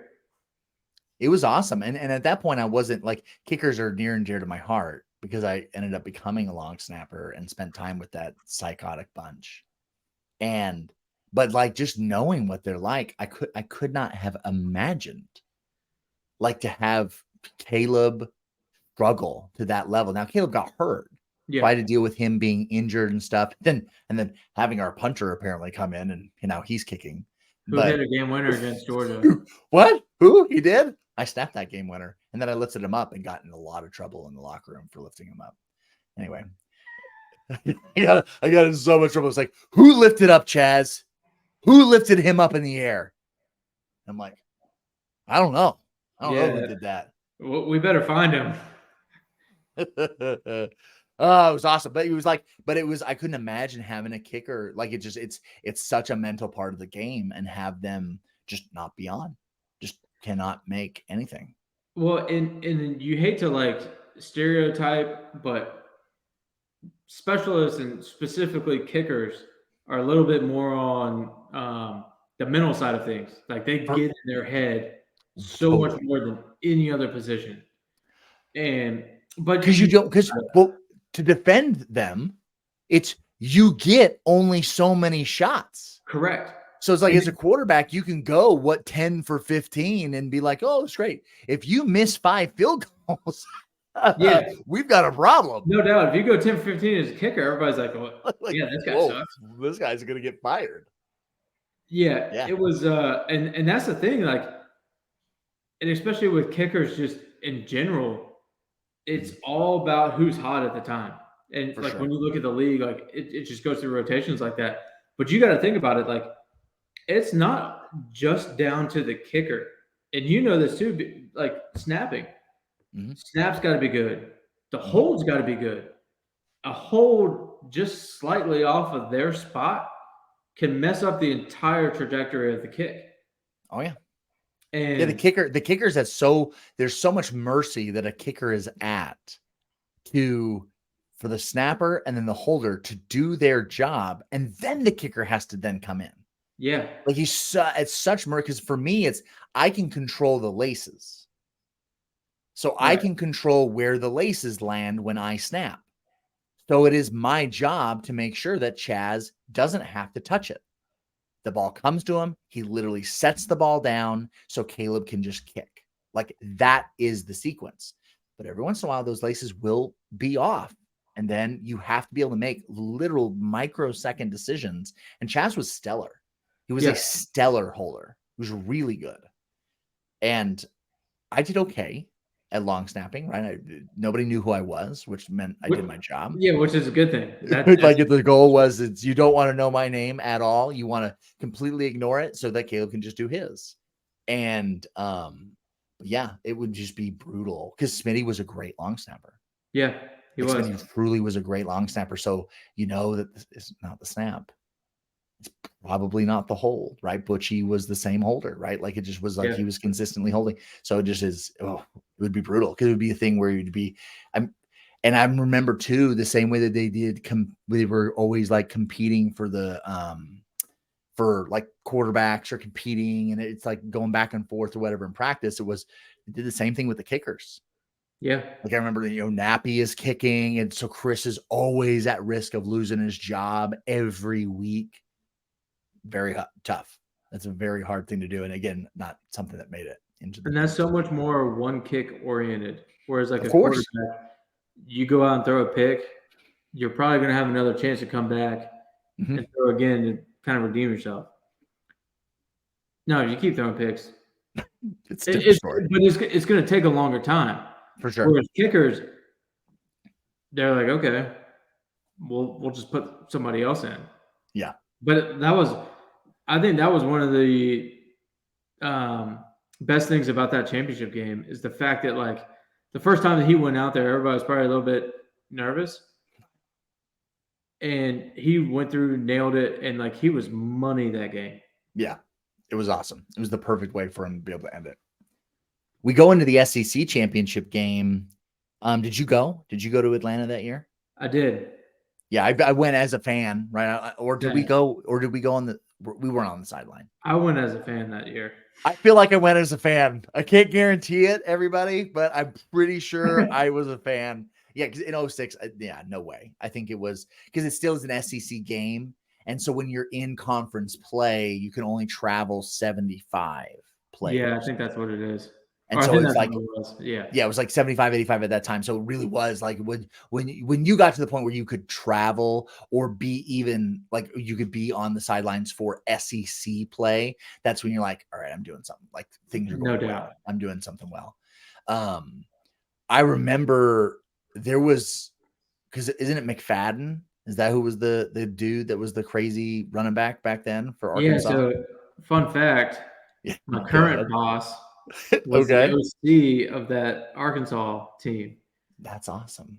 So they had McFadden, Felix Jones, and I believe Peyton Hillis was on that team. 3 NFL running backs, like, and not just your average NFL back, like legit NFL backs. Yeah. And I remember that week, I'm pretty sure it was that week. We had like the half turf field over on our practice fields. I do. We lived and we there. Practiced on that. We somehow offense and defense split a 50-yard field, which ridiculous. You're at the University of Florida, and that's what we have. Yeah, because at that time, right? Because they have an absolutely like immaculate facility now. Yeah. But back then it was 3 fields, right? 2.5, right? So 2.5 fields of grass, and then 50 yards of turf. So I remember we're on the turf because playing on turf for that game. Right. And we went out, Scout O went out Tuesday practice, and the defensive coaches, and I believe Urban said that the physicality of the offensive line and the running backs wasn't good enough. So that may have been Wednesday. So on Thursday, which was typically just a shells day, only helmets, they made the front 7 and the O-line and running backs wear shoulder pads, which, like, thinking back on it, and nowadays, like, I think about it, those players are pissed. Like, it's a Thursday. Like, you're supposed to walk through, like, you're basically... Yeah, we wore spiders, right? It wasn't even shoulder pads, right? They were like these little, like, foam. It was like the pads inside the shoulder pad, the soft pads inside the hard pads. Yeah. And I remember thinking, like, I've thought about it recently, and I was like, dude, I know everybody was so pissed off on that defensive front 7 that they had to wear shoulder pads again on Thursday for that. For sure. But it was all to prepare for that run game that Arkansas had because of the dudes that they had on that team. Yeah. And I remember sitting up there in the stands and saying it was, just like the episode says, like, you're sitting there, you're waiting to hear the USC UCLA score. Like, every time they flash that up there, you're like, come on, UCLA, like, you got to do this. And in the back of your head, you're still thinking, like, they better not pick Michigan. Like, we're going out, we're beating somebody in the SEC championship. Right. And then, like, that episode, I completely forgot that Chris Leak had come out and threw 2 picks. I did not remember that. And so when they brought that up, like, I forgot that doubt got in my mind. But what I wish they would have shown is, so they show the fake punt, which I remember we practiced that fake punt all year long. Didn't run it at all, but he waited the perfect time to run that fake punt. The most gangster, like one of the most gangster calls in the history of that game. It's got to be on like the 10-yard line or whatever. Like it just is so gangster. Who does that? Like, oh, absolutely. Insane. And like Jamel was one of the fastest guys we had on the team that year. And you knew he was running as hard as he could. And it's crazy because like you think fake punts, like, oh yeah, it should get you like 50 yards. He got like 13 yards to get just enough for the first down. Right. But what they show after that is Percy with his long run. That didn't happen right after that. No. We didn't score an offensive touchdown after that. That was when we punted and the returner tried to catch the ball inside the 5 and muffed it, and Wandy recovered it in the end zone. Yep. Like, but I just remember when that happened, that place just going absolutely crazy. Like, and at that point, you're like, all right, we're gonna win this game. Like, we know we're gonna win this game. And it took the right bounces to do it, but all it took was that one to get us back in front. We knew we were gonna do it. And what was crazy for me too was like UCLA, USC. So I'm from Southern California. So I grew up going to UCLA games my whole life. Like I was at Pasadena Rose Bowl every home game. Yeah. From like early memory, which now my memory is pretty questionable, but it's like from for sure, like, you know what I mean? 8 years old to 18, I was going to UCLA football games. And so I hate USC. Now, I hate Georgia, and that's a whole separate world of hate, you could right? do a whole episode on that. That's reserved just for Georgia. But I was raised hating USC. And so when I had a choice to either go walk on, be a preferred walk on at UCLA, or be a preferred walk on to go to Florida, like that was my two choices that I had. And I chose Florida just because it was loaded. UCLA looked like they were going to be dog shit. And I wanted to really just pave my own way. And when I come out to Florida to go to the camp over the summer, when I just went to like their standard summer camp, like in 2005 before our senior year of high school, I felt differently when I showed up here. And I didn't know anything about Florida. I knew nothing about the swamp. I knew nothing. And I was just like, I feel differently here and I have to pay attention to that. And I balled out in the camp and got invited to go to the swamp and practice in front of all the teams or whatever. And then Madison continued to call me, and then they gave me the preferred walk-on status. So for it to come full circle for me to have UCLA beat USC, which at that time was not a guarantee. Like USC wasn't that like, I mean, I don't know if Leinart and Reggie Bush are still there, but like they had won the whole thing either the year before that or just the year before that. Yeah, I think they were gone at that point, but they had obviously at that point they were loaded. Like they were able to reload. And in fact, I think, and maybe Matt Castle was a quarterback at that point, because Leinart was gone because they lost to Texas in 2005. Right. And I think it was when they had, I don't know. Either way, it just was like UCLA had no business beating USC. Correct. And holding them to single digits. Correct. And so that's where for me it was huge to have UCLA come out on top to then get us still in the conversation. But they downplayed the drama. It wasn't even when I felt like even when UCLA won, and even that we had beat Arkansas, I felt like it was still kind of questionable. Yeah, they made it sound like it was automatic. Like we knew in 2008 we were going. For sure. It was no question in 2008. But in 2006, there was still, like, I remember they brought us up for a watch party for that. Right. And it was like coin flip kind of a thing. Yeah, because there were so many people in the media that was saying that Michigan needed, like, it needed to be a rematch of Michigan and Ohio State because of how good that game was the week prior. Right.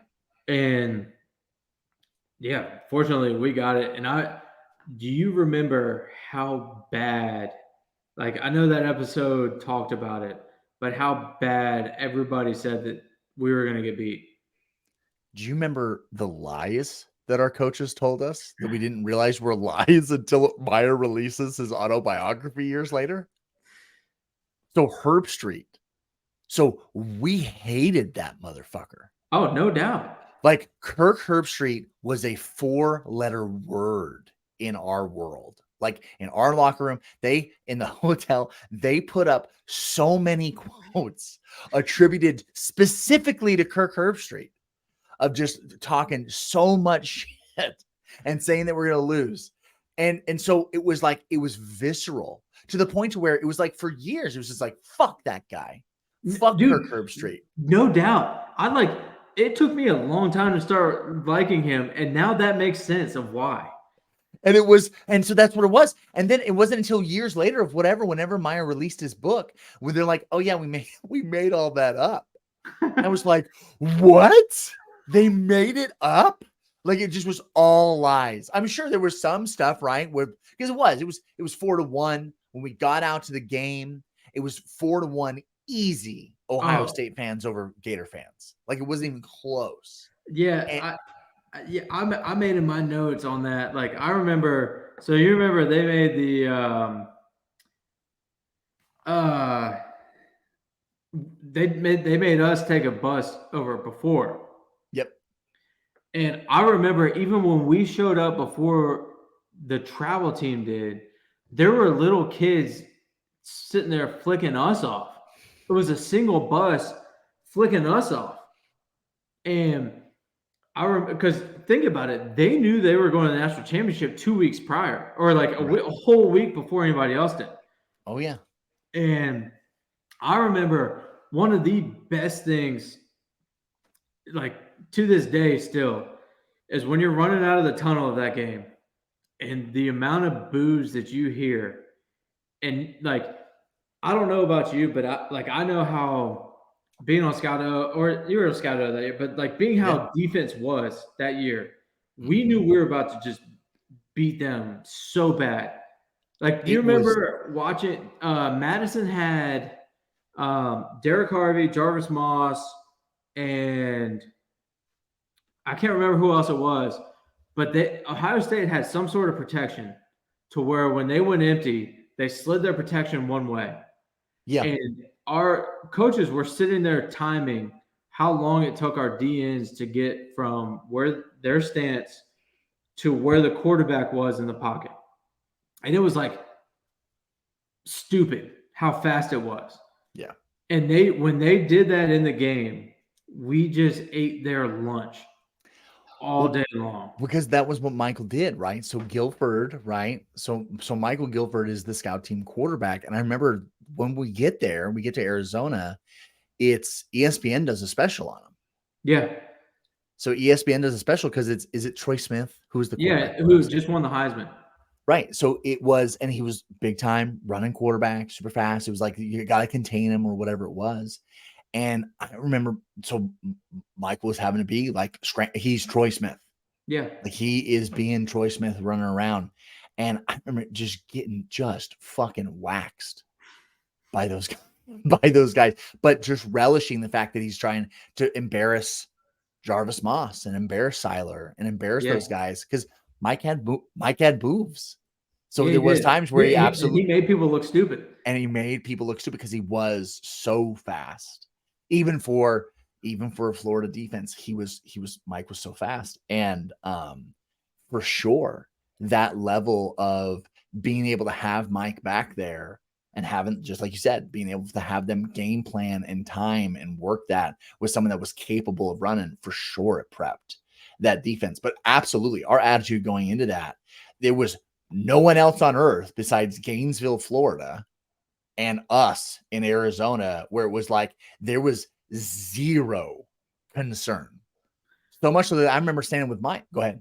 Well, I remember I went home because we got a couple days to go home. Yeah. And I remember I went home to get a haircut, and I'm sitting there, and I had been going to this barber for years growing up. Like my dad had been going to him, like he was in Chapel Hill, like always went to him. And he was asking me about the game, and I was like, "What do you mean? Like we're gonna kick their ass?" He's like, "Really?" He's like, everybody's saying they're favorite and all this stuff. I was like, "Just watch." I was like, "I'm telling you, no matter what happens early in the game, we're gonna beat them." And go fast forward when that opening kickoff was returned. Correct. I remember our sideline didn't flinch. Nope. So I'm standing with Michael, and you're probably standing with us, but I remember specifically standing with Michael on the sideline, and he runs back, and I just look at him and go, "Oh, so I guess they score once tonight." Yeah. Like, it just was like, that was 100% the attitude where it just was like, "Oh, okay." Like, it was literally, it just was, they don't score again. Yeah, and we knew we were going to beat them so bad. Yeah. And it was like and the awesome part about that game too is like as it kept going on, like what did they have, like 82 yards of offense that whole game, like just complete domination. But the best part about it, and my parents like brought it up to me because they went out there for that, is with the Ohio State fans that, since like you were saying, like they had us outnumbered so bad in that stadium. But it was like they were all leaving at the end of the third quarter. For sure, because it's a massacre at that point. And you look up and it's like the stands are bleeding because they're all wearing red. Yeah, the red. And you just see all these people coming down, and it's like you're so happy watching them leave early, and like just know that they all thought that they were just going to roll in here, or we were just going to roll over, like, oh, they're Ohio State, like we got no business playing against them. They got the Heisman Trophy winner, and like it was that. I'll never forget that sideline feeling when they returned that kick, just knowing like, yeah, we're good. And that's even from not even getting in that game, not even being close to getting in that game. Of course not. Knowing the entire sideline felt that way was just like, that's how you knew how like close the team was, but how good we were too. Oh yeah. And and how prepared we were.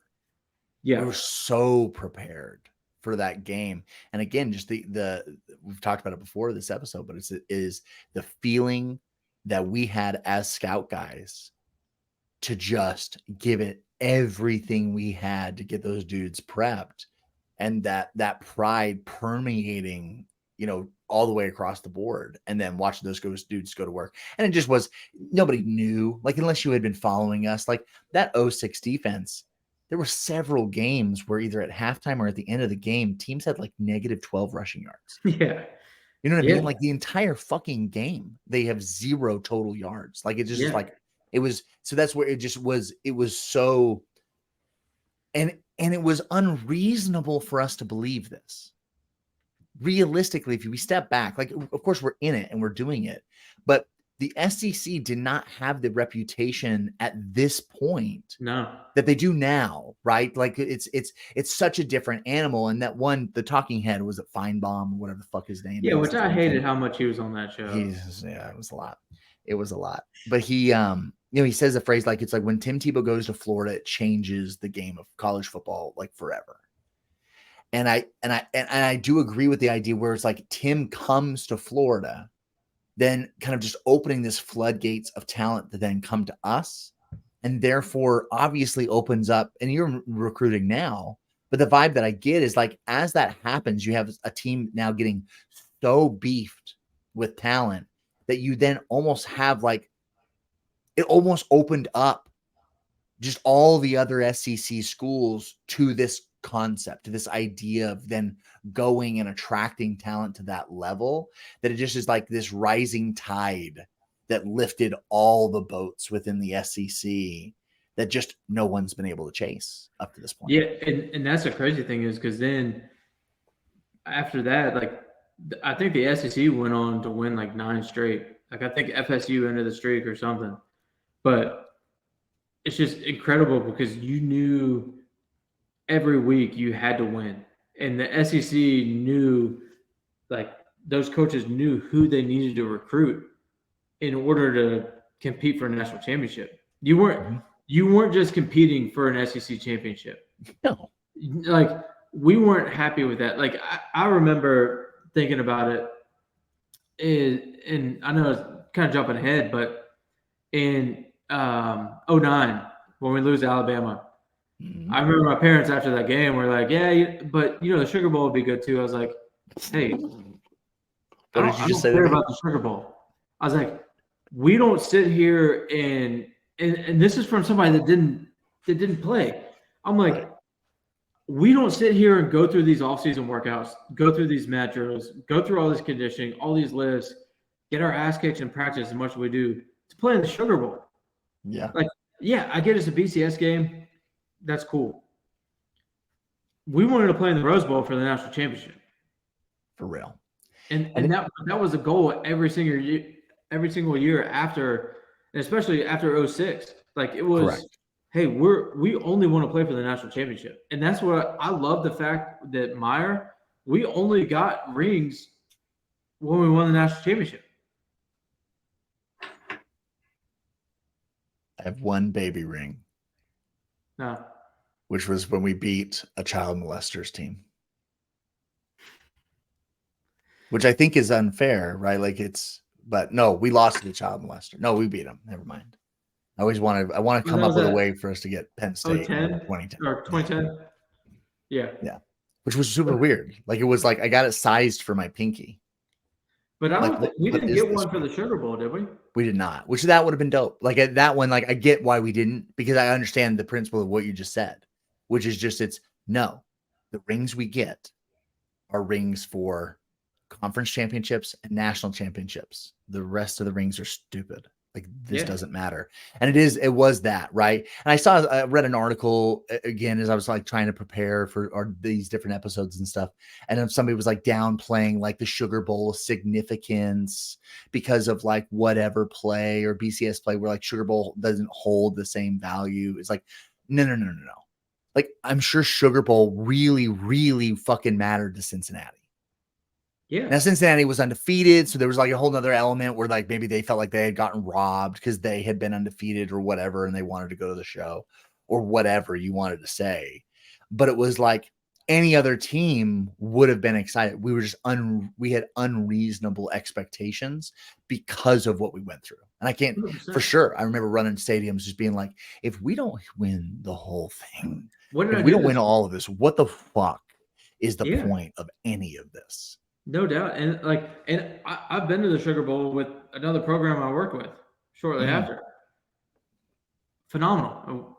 We're so excited. Everyone's super pumped. Well, oddly enough, we played Florida in it. Oh, no shit. That's awesome. I love that. But like that, we wanted that. Yeah. But our expectation wasn't to win the national championship. Right. Our expectation was to win. There was the Big East that year and continue to do whatever we could. Right.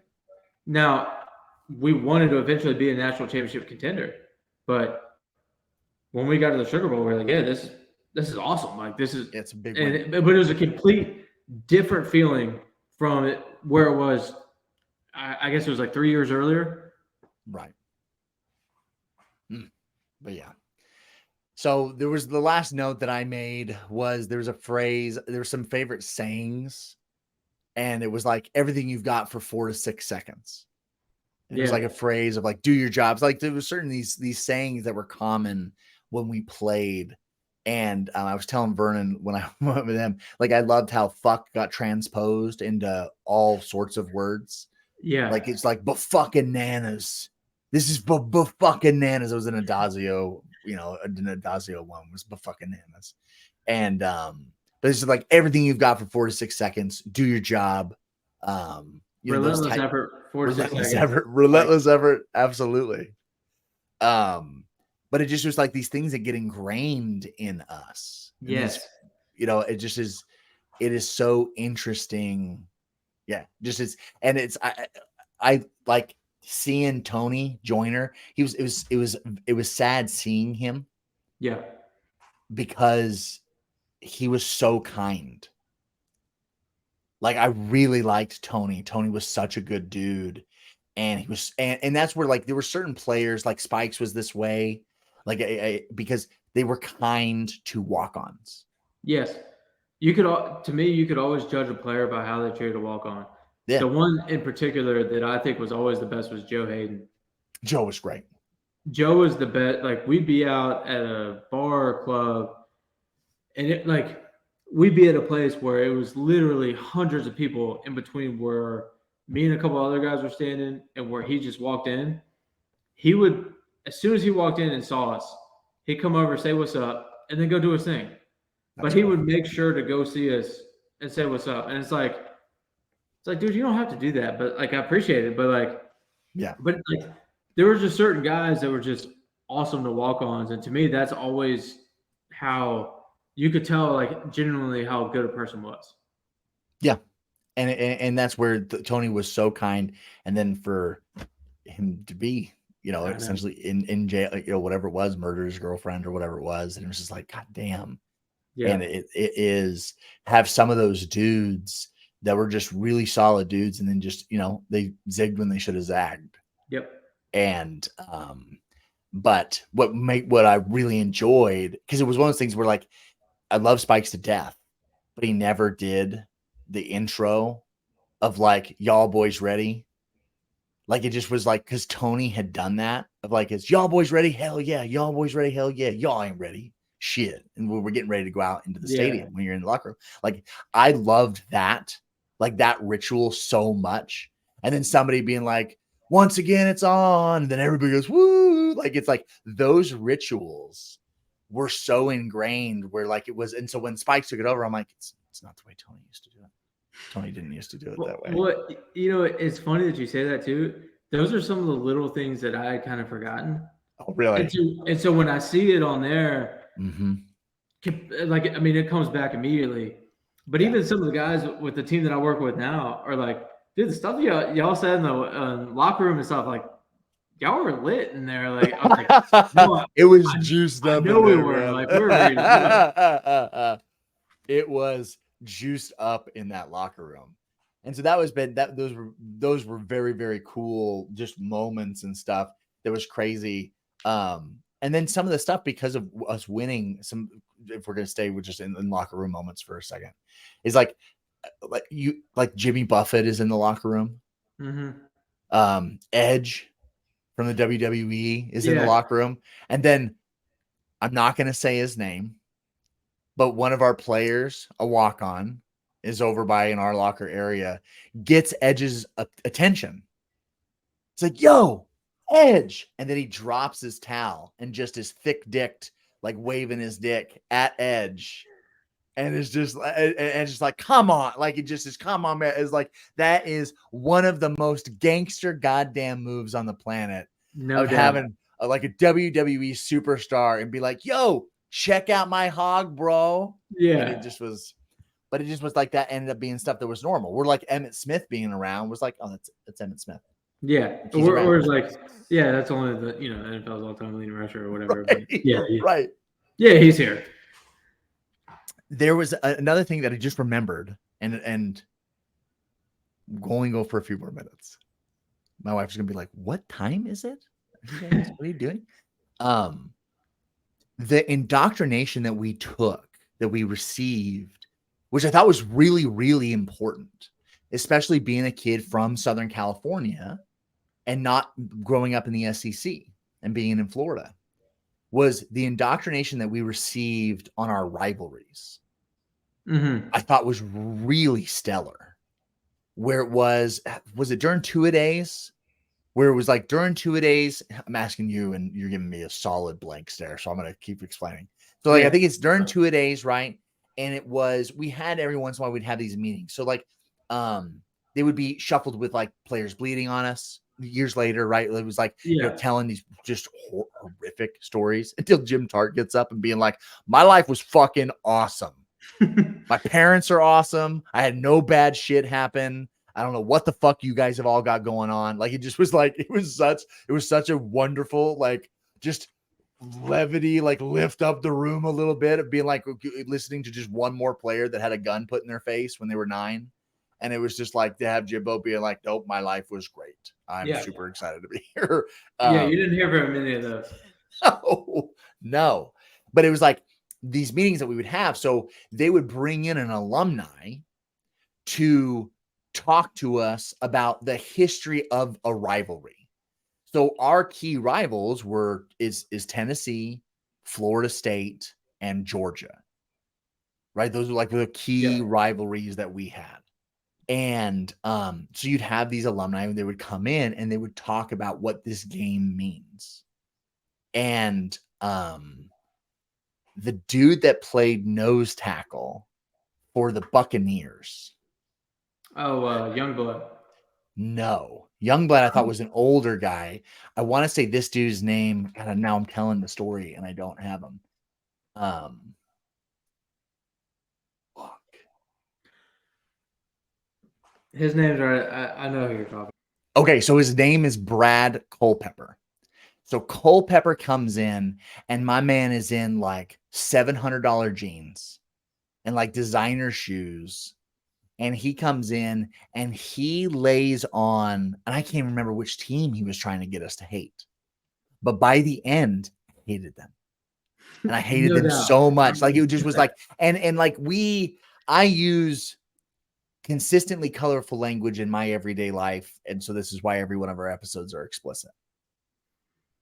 And I have and we used colorful language in the locker room when we all played football together.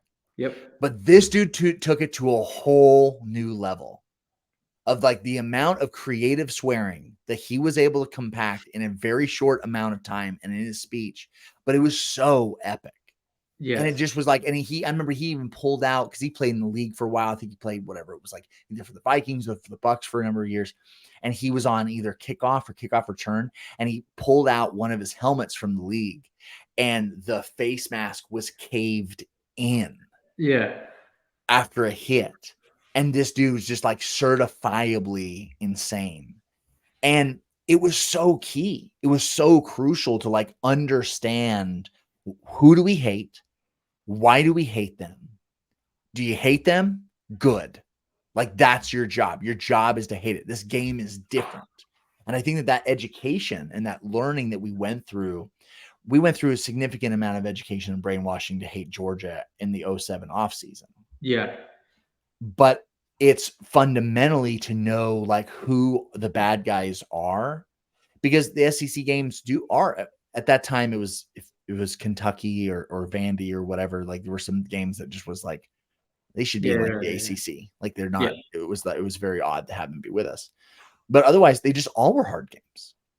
Yeah. Like it just was like it was always going to be a tough game. It was always going to be a battle. But it was like especially like it's Tennessee's logo is going in the urinal. Well, we're going to piss on them. You remember all week, the only thing that you heard in the facility was Rocky Top. So you learned to hate that song. Like it is one of college football's greatest fight songs, but I absolutely despise it. I have heard it about 50,000 more times than I would ever want to hear it in my life. But you know what we didn't hear on game day? Rocky Top. Rocky Top. They didn't play it. We were getting after them. Oh, yeah. And man, in practice, they would put up those speakers in the fucking end zone and do like goal line, just blaringly loud. But it was all those things. They all like it all helped of just manufacturing. Could you imagine the amount of artificial crowd noise you could do inside that practice dome that they got now? Oh, I bet it would be insane how loud they could get it inside. My ears would still be ringing from it. Yeah. Well, shit, man, that is the entire that's the whole episode. Hey, the only thing I want to add to that, please, is at the end when Urban talks about how he calls his dad, or he tells his dad about how it's the greatest feeling, and that it was like he had like a weight lifted off his shoulders. Right. That stuff hit home more than ever because there is so much, like working in college football now, there is so much pressure put on you every single year. And I can only imagine for him winning a national championship, and you're at the University of Florida where you're already living in the shadows of Steve Spurrier anyways because of everything that he's done there. And they want their next Spurrier. And kind of like what I mentioned earlier, like knowing the fact that your job depends on 18 to 22-year-olds, maybe a 23-year-old, to make the right decisions off the field, especially in a place like Gainesville, where you could go out and do whatever you wanted to do. Like, it was, you said you were on the football team, you could get in any bar. Like, I remember after the championship in 2006, I went to a bar in Midtown. They had the roster out front I told them I'm 18 years old. I told them who I am. They're like, cool, here's a wristband. They check me off the roster. They said, go to the back. We got a keg for you guys on the stage. And that's just how you were treated there. Right. But he always talked about the human element taking over. Poison. Yeah.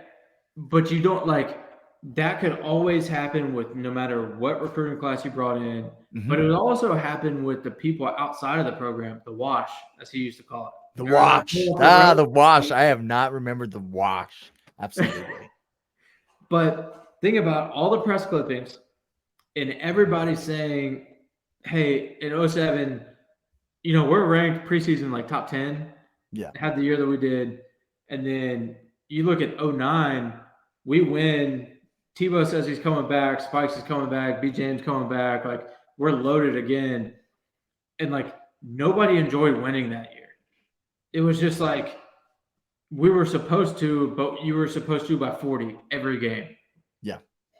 But it's crazy to me in this profession now, and, people don't want to, I can understand the magnitude of pressure that he was on after winning a championship there and then after winning 2. And if you think about it, college football is so different than any other profession, because when do you go to your financial advisor and say, hey, Fred, you just lost me $200. I think you should be fired. You shouldn't work your job anymore.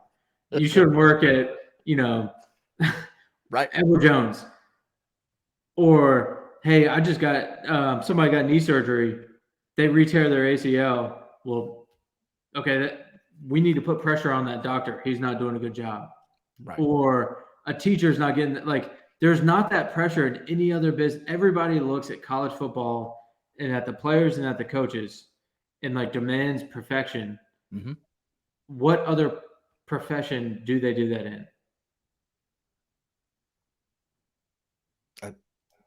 Maybe the Navy SEAls. You know what I mean? It doesn't exist. And it's crazy because you have these, and college football doesn't work without the fans. That's what makes college football. For sure. But it's so crazy in the fact, and you can tell that it got him because, Steve on the side of the road, who has never played football in his life, but has made millions of dollars creating whatever business he has, is going on message boards or telling the AD, hey, we should fire such and such because they haven't won 10 games this year. Well, hey, really? Well, you haven't made $2 million this year for your business, so maybe you should get fired. Right. It's such an interesting dynamic at the end that you completely get why the things happened to him that did. And you think about it, while we were there, there was such a high standard to do everything. And even for the people that weren't playing, you had to have a high standard to do whatever was expected of you to do. I could imagine being on his staff. No, you know what I mean? It's think about what you do now and the guys that you work with now. I couldn't imagine being those coaches in those meetings. You get you just get a glimmer, you get a taste of it, where Mullen is losing's not in his DNA. Yeah. It's so guarded. But it's just I can't talk about this. But it's bad. It's really bad. It's really bad. It's really, really bad. So you can just being around people that were on the staffs there, just with some of the other jobs I've had, they specifically talked about that 09 season of being okay, we won, but yeah, we were supposed to right. What are we supposed to do? And when you have that, when you don't have joy in winning anymore, that's how you know that the pressure is just through the roof. Yeah. Yeah. Well, Blaylock, I'm really pumped. It's been awesome to be able to sit down. the excuse to be able to get together with everybody. We've known each other for a long time. And even when we were together in locker rooms, we never sat and spoke for 2.5 hours. No doubt. So like we just did 2.5 hours of reminiscing and talking, and I'm really grateful that you were able to come on and we were able to go through this and kind of talk through and share these stories. So many things like continue to come back and flood back. It's this has been awesome. Yeah, I appreciate when you called me last week. I thought about it for a second just because of what I do now, but it was a no brainer to do. Just, I mean, dude, these were those days shaped our lives, and like those times, like, why wouldn't we want to talk about that? Like, and especially you and I, like, we came in at the exact same time. We went through everything. Like, I mean, Yep. like, I appreciate you having me on. Like, this has been a blast, complete blast. Absolutely. Well, all right. So for everybody that is following along, this is the end of our companion episode for episode 2 for Untold Swamp Kings docuseries companion episode that we're doing here on the Walk On podcast.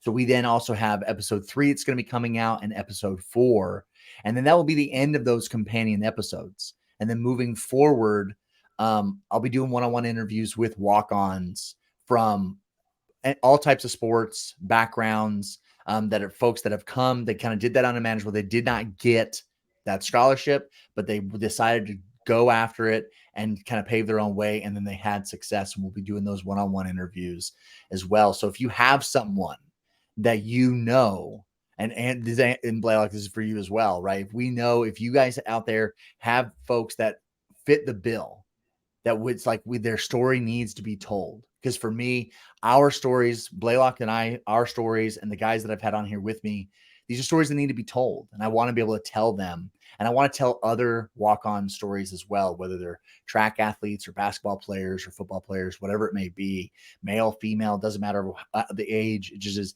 that they do something amazing where they came on and they kind of did what no one really fully understands, and that their story needs to be told for other people. Is reach out to us. You can reach out to me directly on Instagram at jbanksfl. So it's BANKSFL as in Florida. Or you can shoot us an email at at walkonpodcast email at gmail.com. But you can just go the easiest route. Go to Instagram, DM me directly at jbanksfl. Blade, do you want people bothering you? Do you want people following you? Do you want anything? You want any heat? Yeah, I mean, I don't care. I got some people that I think would be great for it, but Twitter and Instagram is both at Blaylock Andrew. It's pretty simple. That's Blaylock with a Y, for anybody asking. There you go. But yeah, no, I think this is awesome. Not enough walk-ons get to share their story about everything that they went through for any sport. So I think this is awesome. It's the idea, brother. Well, thank you again for being on. And I look forward to having an excuse for us to sit down and talk, hopefully in person. And you know what we need to do when we do that is have some of these Berry House Beer Company beers. Jim Berry, one of the guys we played with, has a brewery down in Ybor City. Everybody should go check it out if you're in Tampa. Yep. I think we should all meet down there and have. That's exactly what we should do. We should do a live podcast, walk-on podcast at Berry House Brewery in Ybor City. Highly recommend.